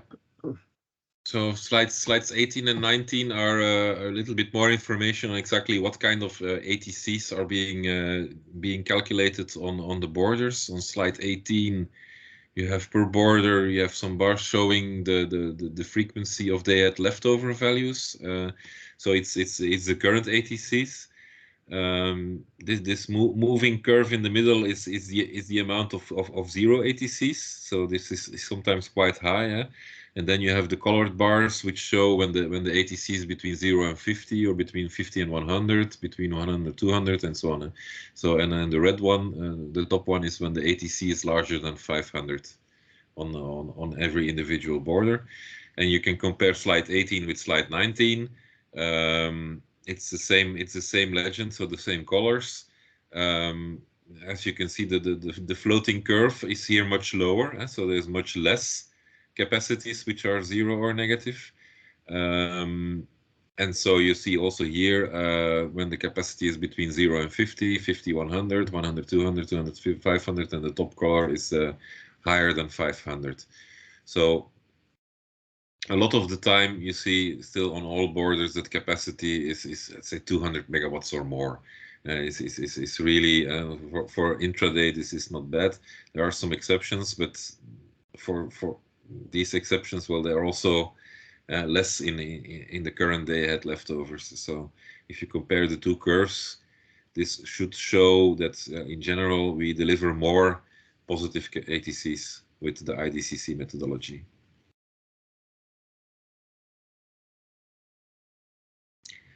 And we are still working on improving the data. This is a message that I really want to give. So we are still working on it and to try to bring this curve of 0 and negative ATCs further down here.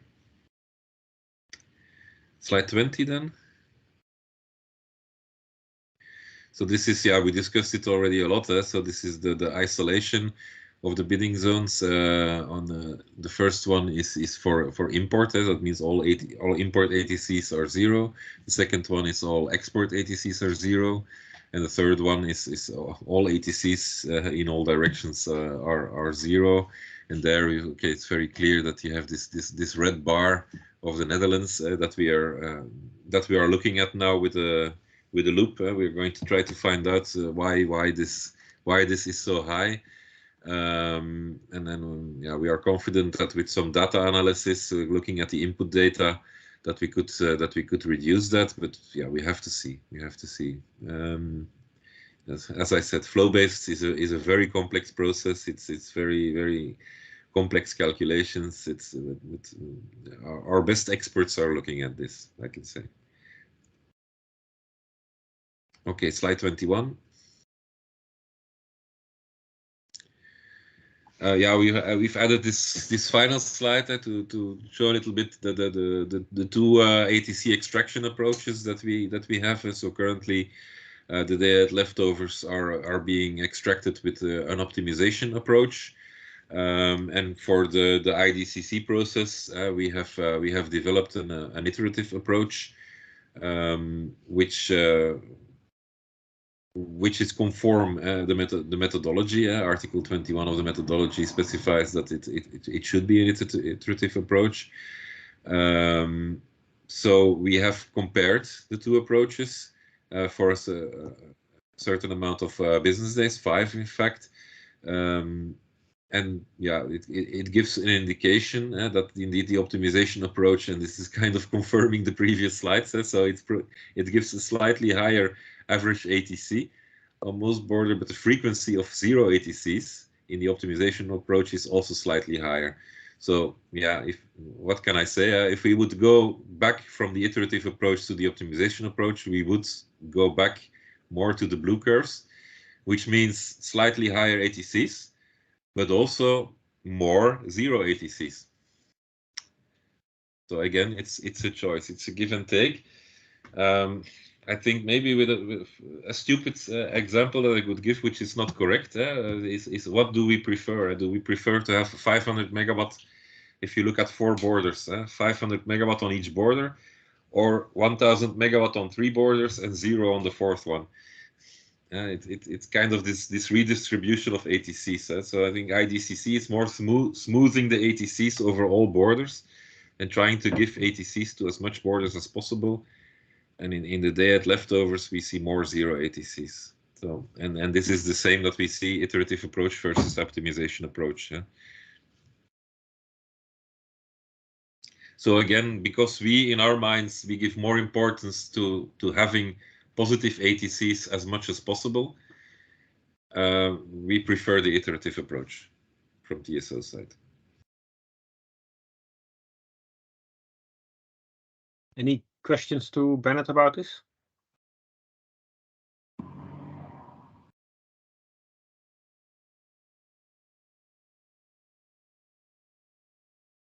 Then I assume that this is it for intraday. Thank you very much, Bernard. We are slightly ahead of time, so let's then have lunch for now and resume at 1:30 to go on with the day ahead topic. Yeah. Okay. See you at 1:30 then. Thank you very much. See you later. Bye. Thank you.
Hi, good afternoon. Good afternoon.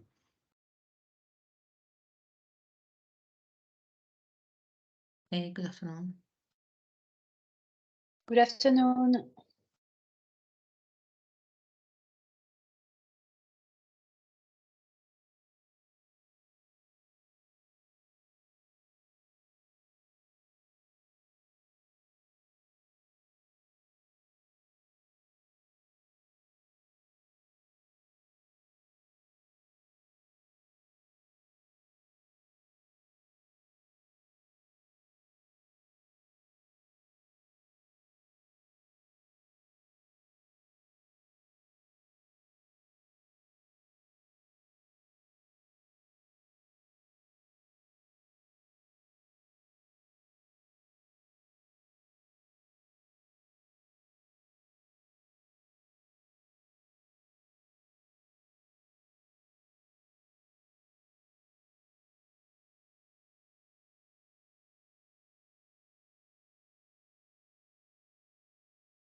There's still some people catching up, I see, in the count of the attendance.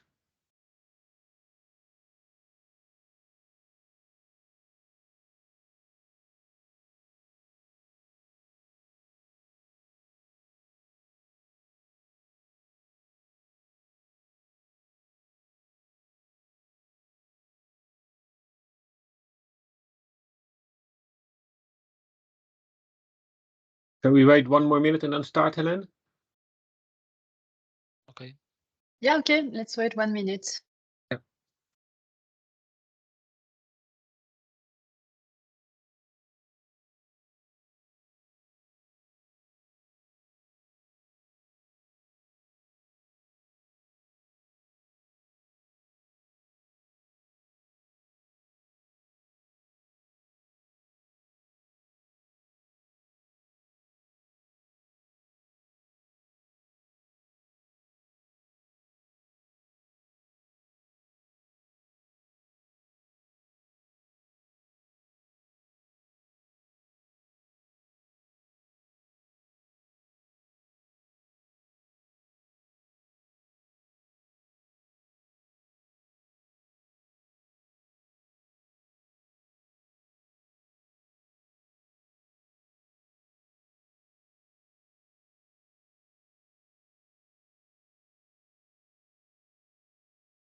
Shall we start, Helen? Then, yeah.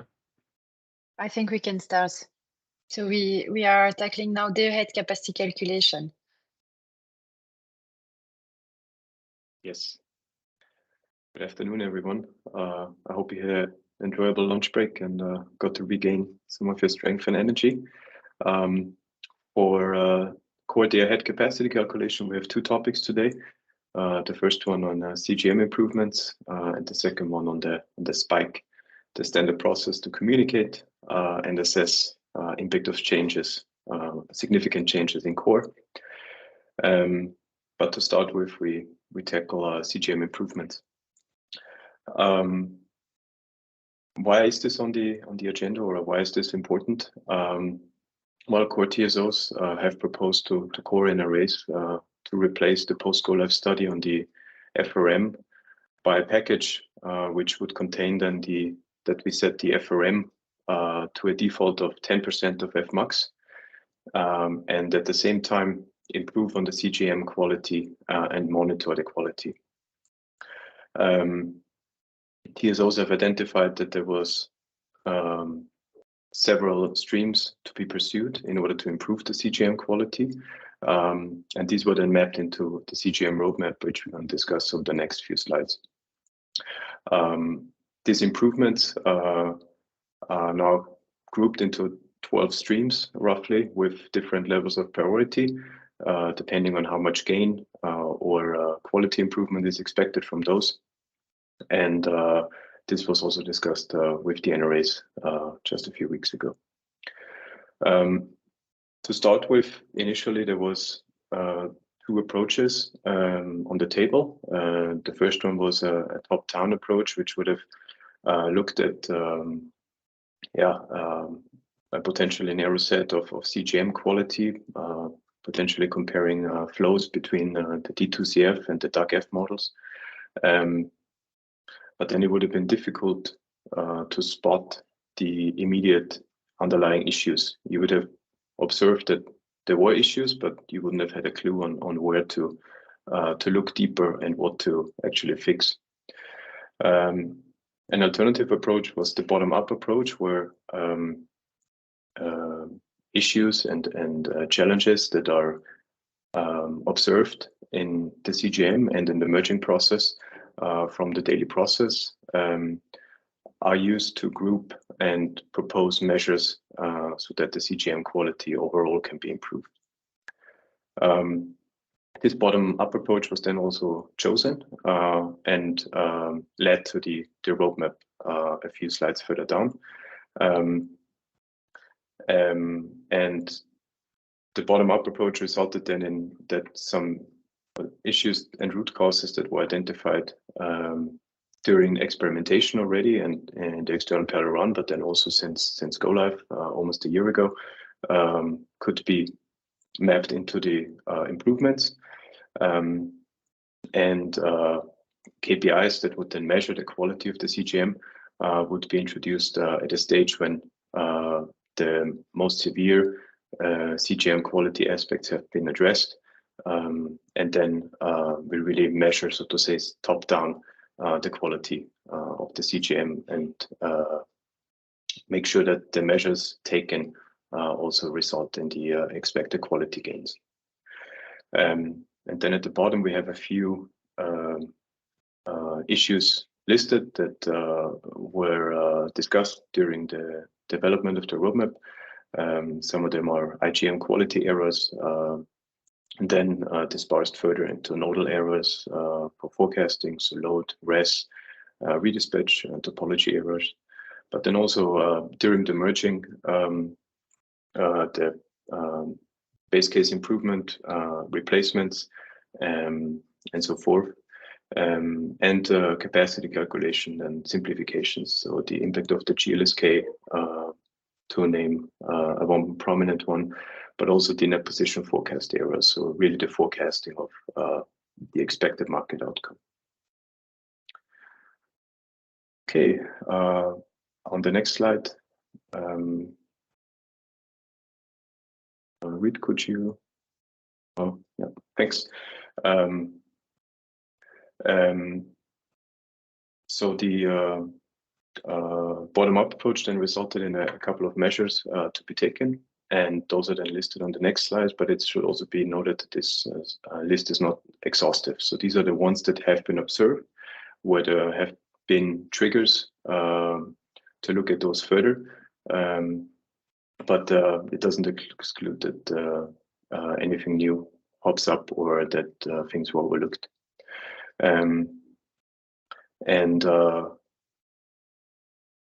The confidence is there that the largest errors will be addressed with those bottom-up approaches, and then will be measured at some point with the comparison of CGM, so that the quality gains can really be measured, and TSOs and the whole capacity calculation process can be sure that the quality is maturing and developing into the right trajectory.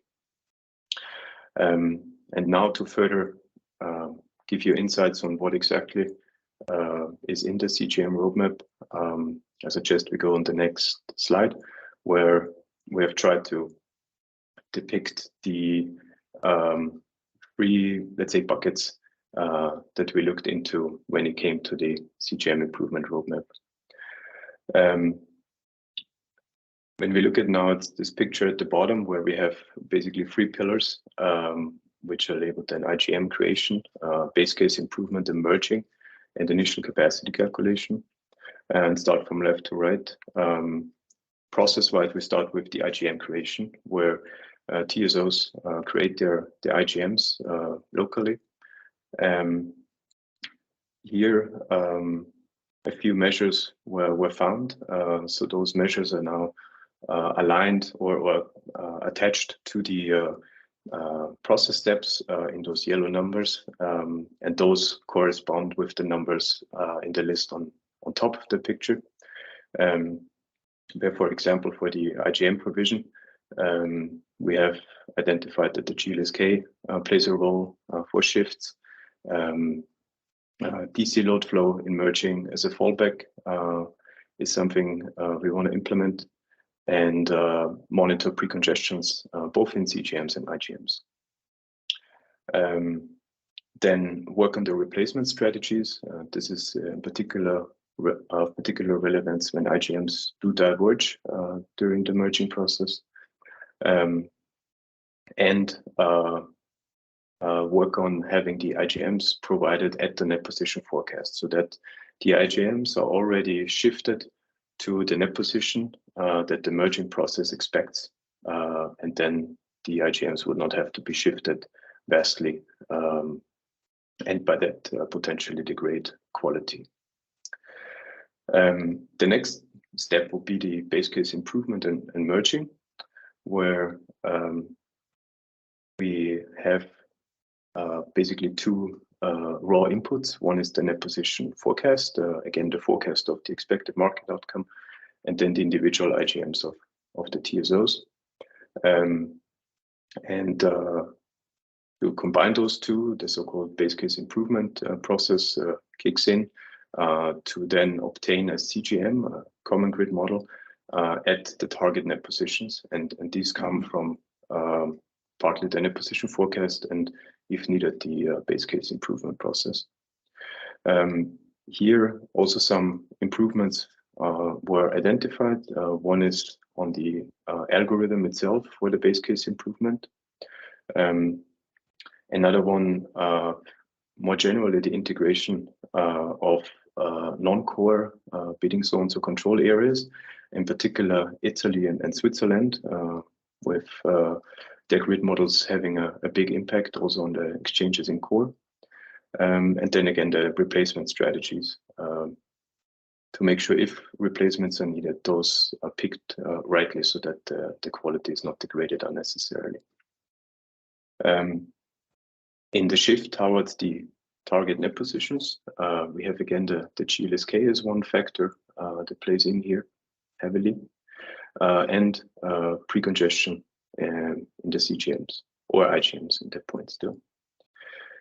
And then in the final sub-step here, the merging,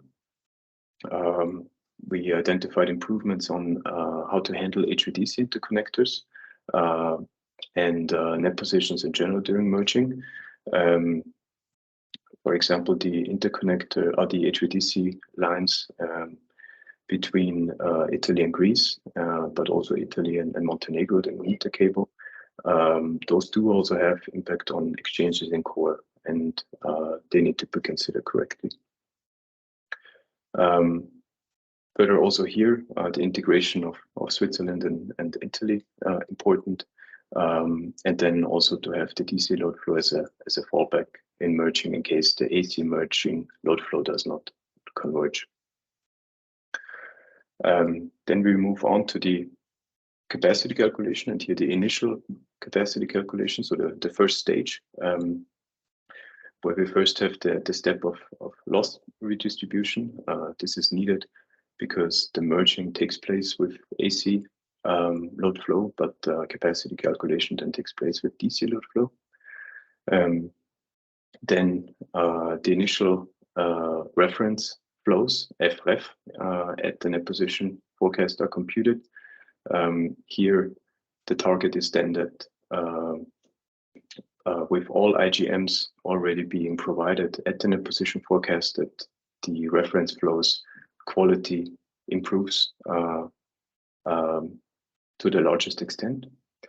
And then in the next step, where we do the zero balance flow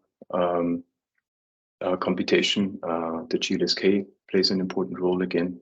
And one further down, the domain itself then is again the GLSK, an important input that was identified to be worked upon. This was a lot of input now, so if there are any questions, please feel free, raise your hands. Otherwise, happy to move on to the next slide.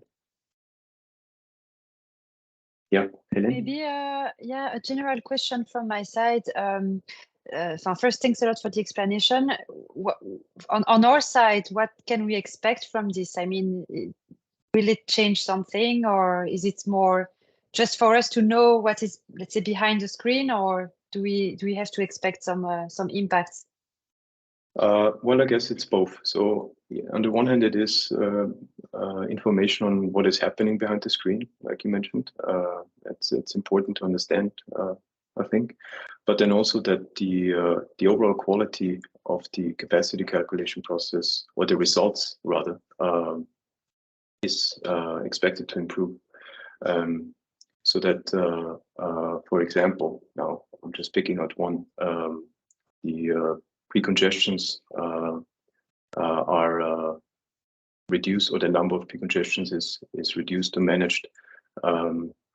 And by that, the overall quality of the results is improved. Does that make it clear? Thank you. Yeah, thank you. Any further questions or remarks on this? Okay, then I propose to go on. Yeah, please, Reinhard. I don't see the next slide yet. Is it just me? No, Raluca is, yeah. Yeah, okay, perfect, thanks. So after the explanation of what is going on under the hood or behind the screen, we now have the roadmap that was derived from this exercise. And this one now lists the aspects that we regard as high priority, and to not overcrowd the list. Those where we think the most gains can be made, simply. And that corresponding timeline to it. So to start with, from top to bottom, the first one would be as mentioned, the net position forecast to be used in IGM creation. Some TSOs already do that, some others are working on it. And the plan is that by end of Q1 of next year, all core TSOs have implemented the net position forecast as the reference for the net positions for the IGMs, and to already submit the IGMs at that net position. With the expected gain that the merging will not result in very big shifts, and by that the overall quality will be improved or at least preserved. Second, then algorithmic improvement in the pace case improvement to work further on how, if alignments are needed between the net positions are needed, how those can be distributed and shared, and so that again the quality does not suffer unnecessarily. Then DC imbalance. This is scheduled for Q3 this year already, and again expected to have a smoother merging process.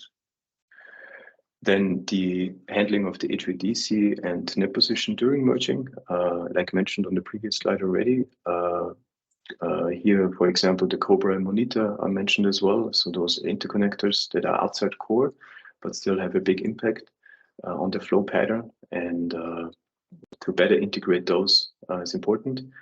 And also, apart from HVDC interconnectors outside core, bidding zones or control areas outside core, especially in the synchronous area of continental Europe, do play a big role. And those are worked upon as well. So Kosovo, for example, which became its own control area last year, and the synchronization of Moldova and Ukraine also led to that their power systems are now synchronous with the core grid, and by that have a bigger impact and need to be modeled better. Next, the net position forecast model itself, so how well the forecasting is done per se. This is being checked and accuracy is measured, and this then goes in line with the proposed measure in the first line, where if then also the IGMs follow already the net position forecast, that overall the forecasting is done much better. Then we have the reference program data quality checks, so a very technical implementation of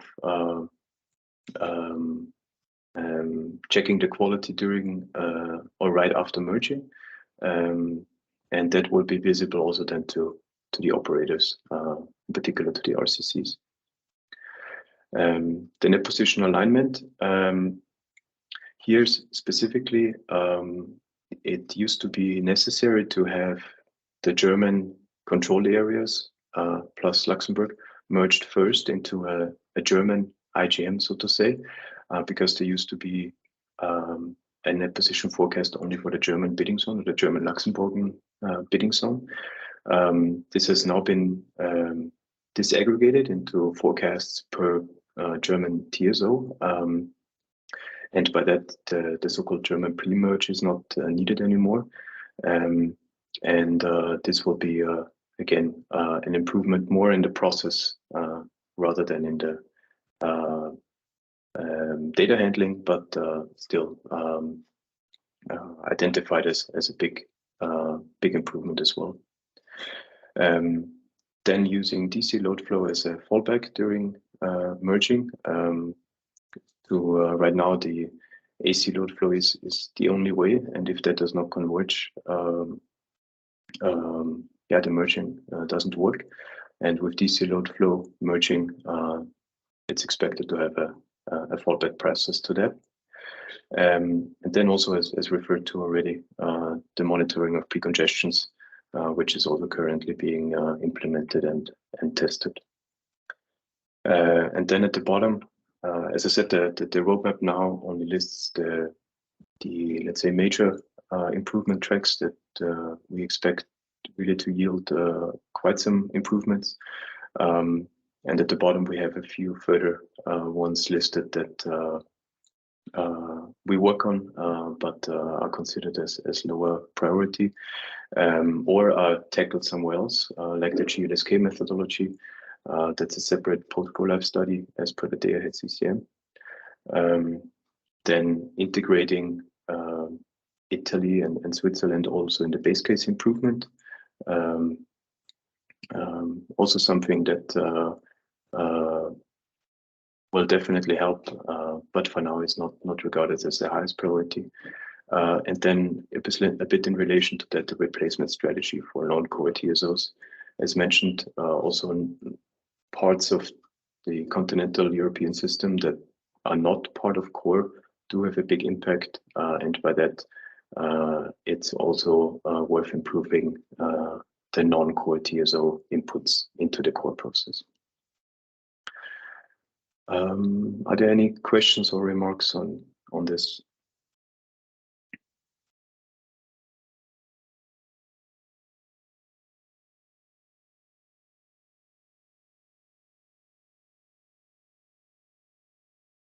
Don't see any. I don't see any. Yeah.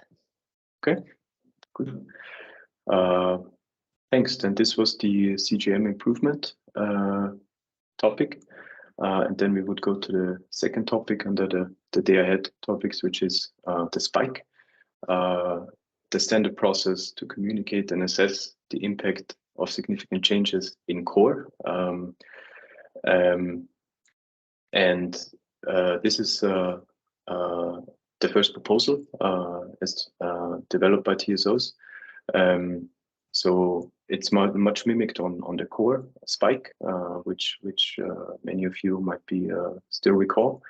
And the proposal is the following, or the goal now is the following, to run the spikes like the operational quality ahead process, including the minimum requirements, validation processes on historical reference days to be selected for the similar period, but then with adapted grid models to cater for grid evolutions and also long-term outages. The approach would then look like the following. So the aim is to publish 2 spikes a year, so every half year roughly, and align that with the publication of the static grid models, which also are published twice a year.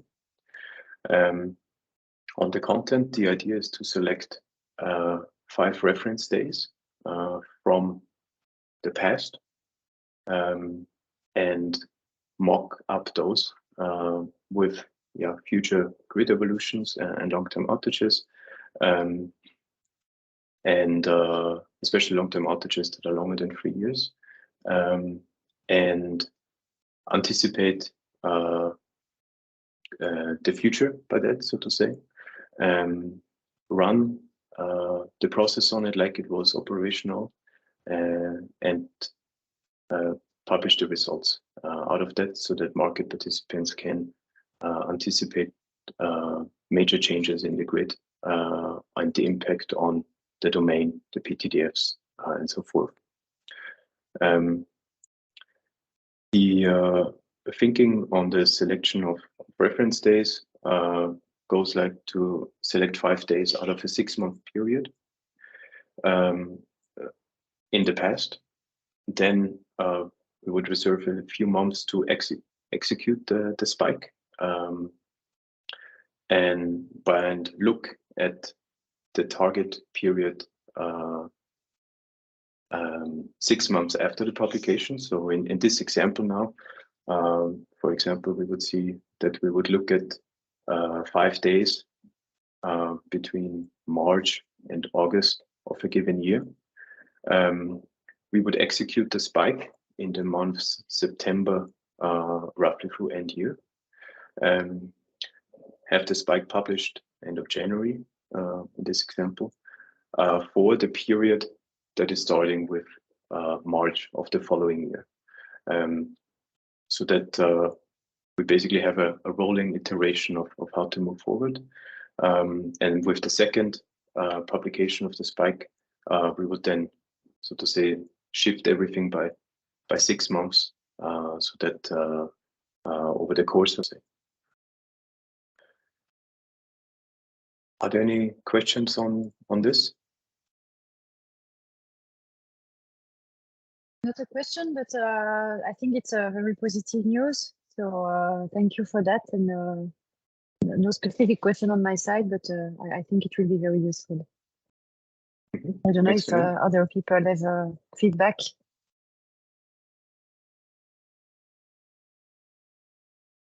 Cool. Yeah. Cool. Yeah. Yeah, maybe just one thing, as being a bit in the lead for the spikes. Just want to mention that the first delivery on the spikes will probably be a kind of experimentation way of looking at it. We will have to see what comes out and what we can improve. We do not already consider that everything will be 100% fine, or that you will get all of the information you want out of it, that will be already like that. We have build up the spike process based on how it works for CW, or how it worked for CWE, and we try to serve a bit on that procedure.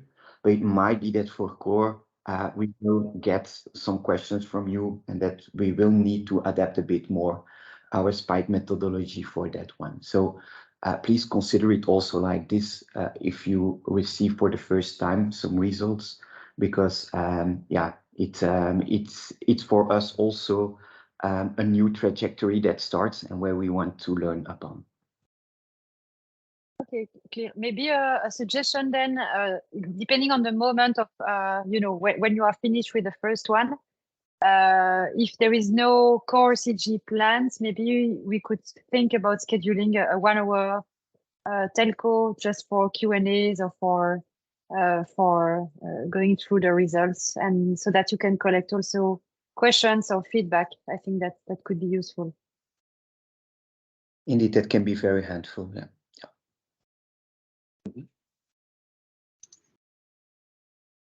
Olivier? Maybe a few questions slash a remark on that one. So I think, so if I understand you well, now the Spike process is gonna be a common core process and not a TSO single process. So I think in CWE, one of the flow of the legacy Spike methodology was done TSO per TSOs. So if a TSOs had a big change, it was doing a Spike. And as a result, we did have a lot of inconsistencies between the different studies of the TSO. So I think it's very welcome to have a coordinated process here. And in that vein of coordinated process, I think we need to think also a bit about how the data would get published. Because for us market parties, one thing we've realized with the legacy Spike is that each time we had a new Spike, there was a new format for publishing the results. And it was very difficult to compare with prod.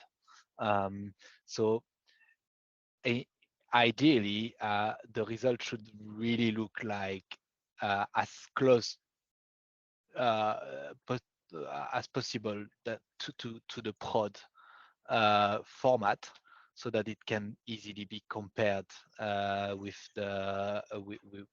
what was in prod. I think there is also a question about the selection of the 5 days in the past. So 5 days can look a bit thin, I have to say, to represent all the diversity of what can happen in 6 months.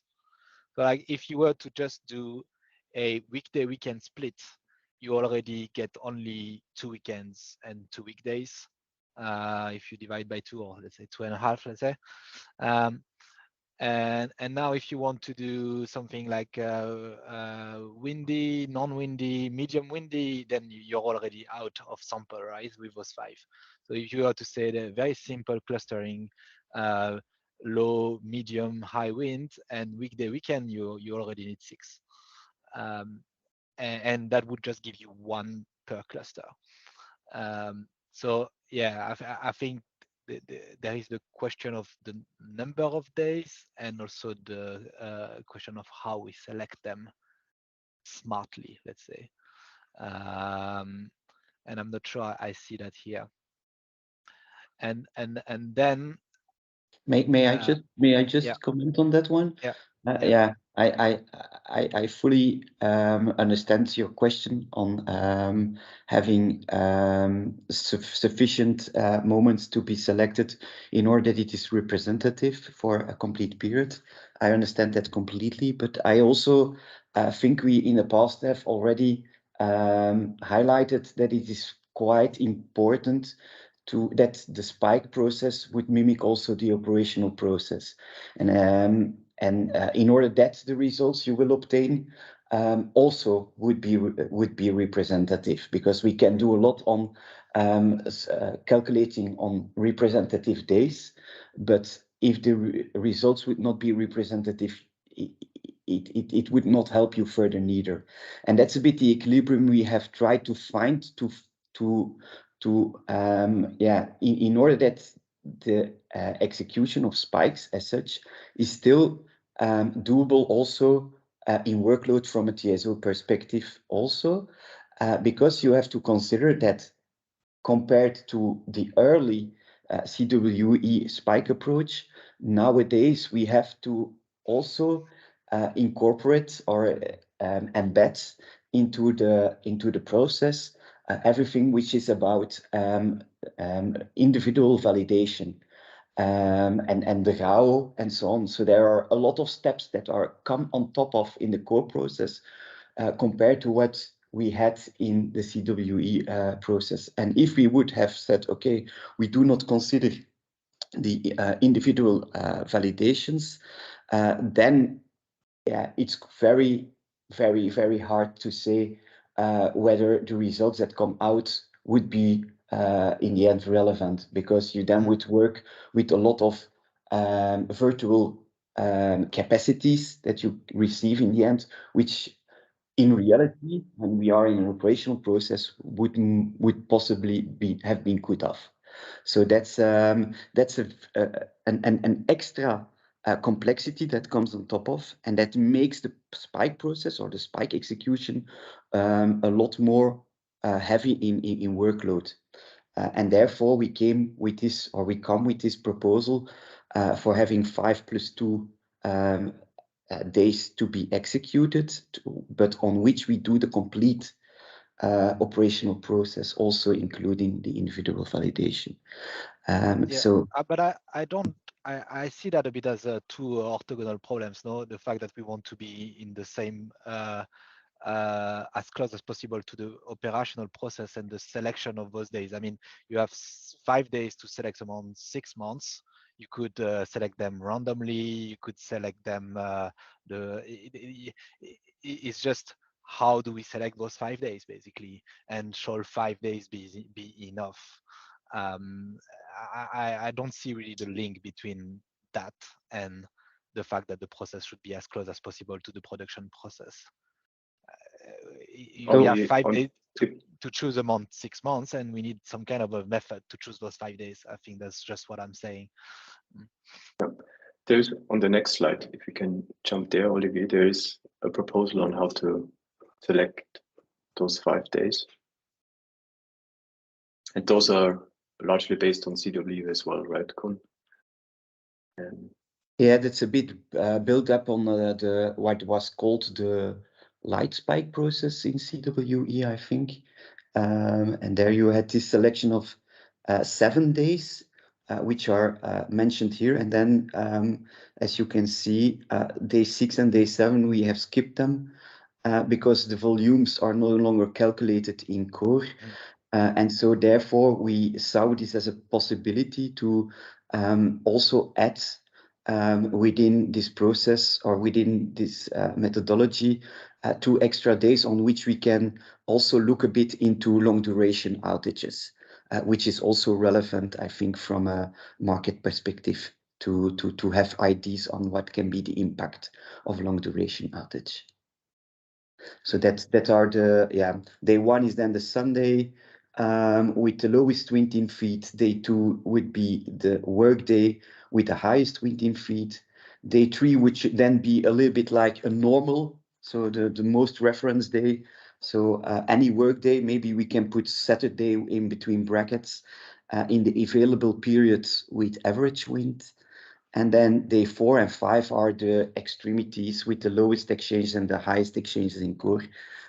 So there we also have tried to get as much as possible a good spread of the selection of days out of these 6 months.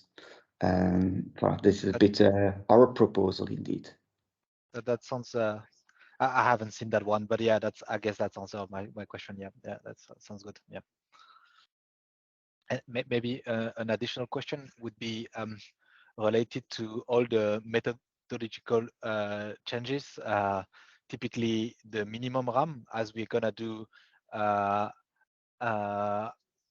probably we're gonna select some days in the past that are not the same year as the forward period we are targeting. Would there be this min RAM adaptation, which is a very important thing that changed effectively between the reference period and the forward period? Yeah, this was one of the exactly. So this would be one of the aspects that would be adapted.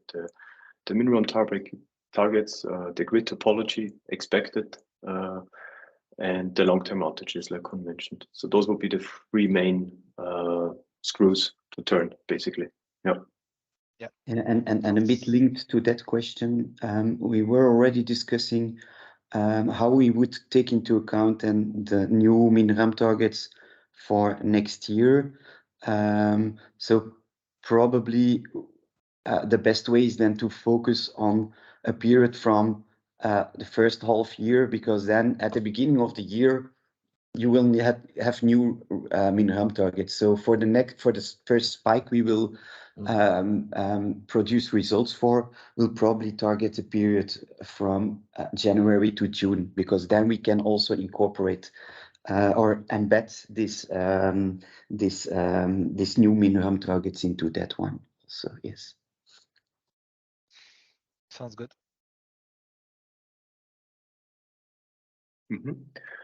And on the publication of results, we also had some first thoughts here at the bottom of the slide, and we take note of the request that the format should be as close as possible to the operational data. And yeah, here we are just checking still if the results could be published on JAO as CSV files, Excel files, something of the like. But we'll do our most best to align that as much as possible with the formats that you find on the publication tool for the operational data. So that was good input. Maybe on the format. Yeah, just Olivier, why not, like we had several publication tools that were living in parallel, the parallel run publication tool and the prod one. If you were just to create a third copy of it, the Spike publication tool, and then you were pushing everything like that, as you, instead of pushing everything to prod, you push everything to the Spike publication tool, then wouldn't that be somehow the most that would kind of guarantee that it is exactly the same format as prod, no? As a suggestion, I don't know if it's something that is in consideration. I think we can, but we can take this on board to investigate. The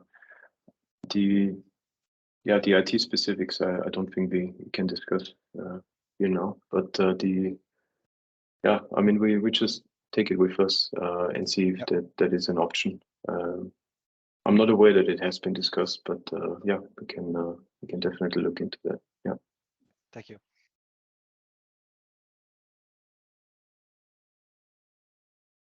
Okay, and then maybe to wrap up the last bullet point also. So currently the core capacity calculation tool receives the function to run the spike, so that as Kuhn mentioned, the process is as broad-like as it can be, and that feature is expected to be available after summer, and that is most likely the period or at the time at which we will first start testing how to run a spike, and then be able to work on the first spike for core. And if there are more questions, please go ahead.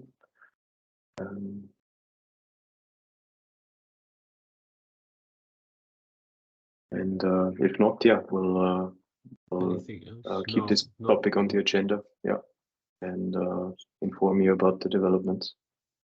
The next CG.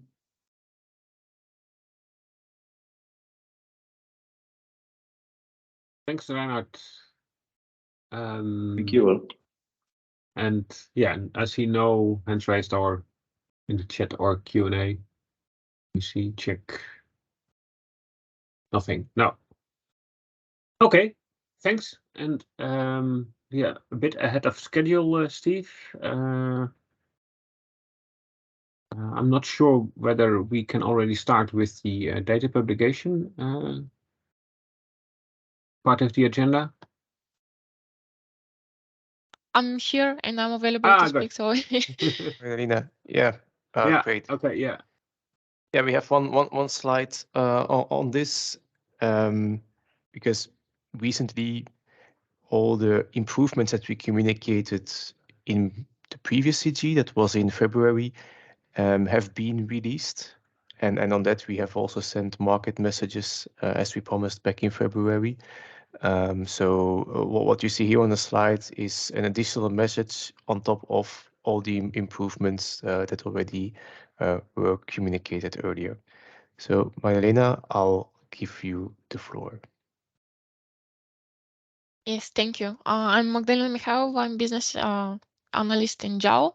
So yes, the first topic related to the data publication and update on the publication tool is the deployment of IVA justification. So on the validation reduction page, actually with this change was as well applied on the core day-ahead publication tool, but also yeah, we applied the same on the intraday publication tool. So the change was we actually add the IVA justification column under the violated operational security limits on the validation reduction page itself. So as you see on the screenshot, you can see the column justification, which in case of IVA applied, the text appear. So yeah, whenever we have this text from the file, it will appear, and then the efforts we did from our side for the publication tool, we had to adapt the file we received for the intraday, which is F 811 to be processed in the same type of the file on the core day ahead publication tool of 514. So we had to adapt the same structure, and the file had to read the value of the IVA justification. And yeah, this is already applied. It's running on the publication tool. And as well, actually, yeah, it was we had this hotfix related to the TSO and snake name that it was considered as hotfix. It was not displayed, but now after also adjustment the file and the value, now the TSO and snake name are displayed. And we have the IVA justification text also displayed. So we consider as the change fully deployed. Yeah. So this is a change to the intraday publication tool. Yeah, the change is fully deployed on the core day ahead publication tool, and currently as well is deployed on the core intraday parallel run. Because of the additional adjustment we had to do on the core intraday with the CC2 release, now it's on the both publication tool, now the column is available. So as said this morning by Bernard, despite the delay in the intraday project, we continue with the parallel run, and so we also make sure that the publication tool is doing its job, and that was now secured by Magdalena, so that you also have a view on the IVA reductions that are being applied during the parallel run.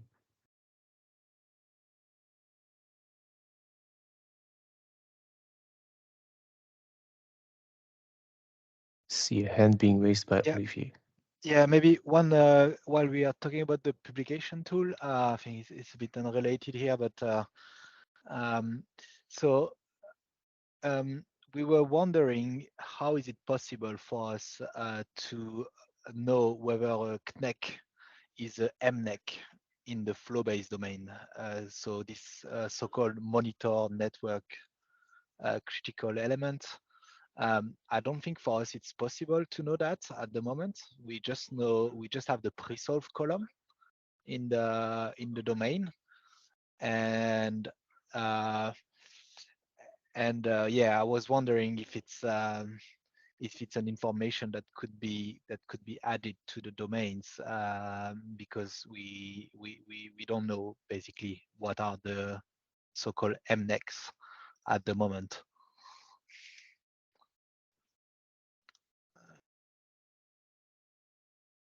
Is it something that ring a bell for anybody here? For which page of the publication tool it's related? The core publication. Domain, the day ahead domain pages, Yeah. I believe you are referring to. Exactly, yeah. Yeah.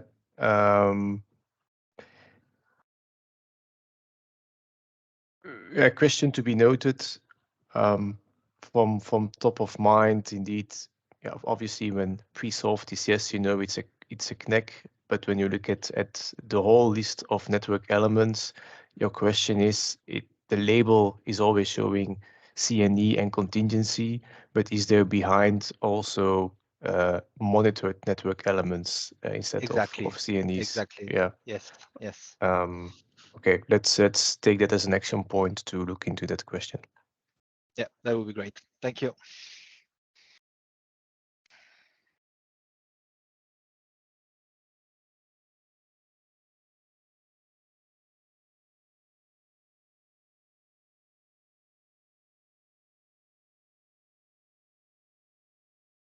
No further points, questions, no chat, Q&A.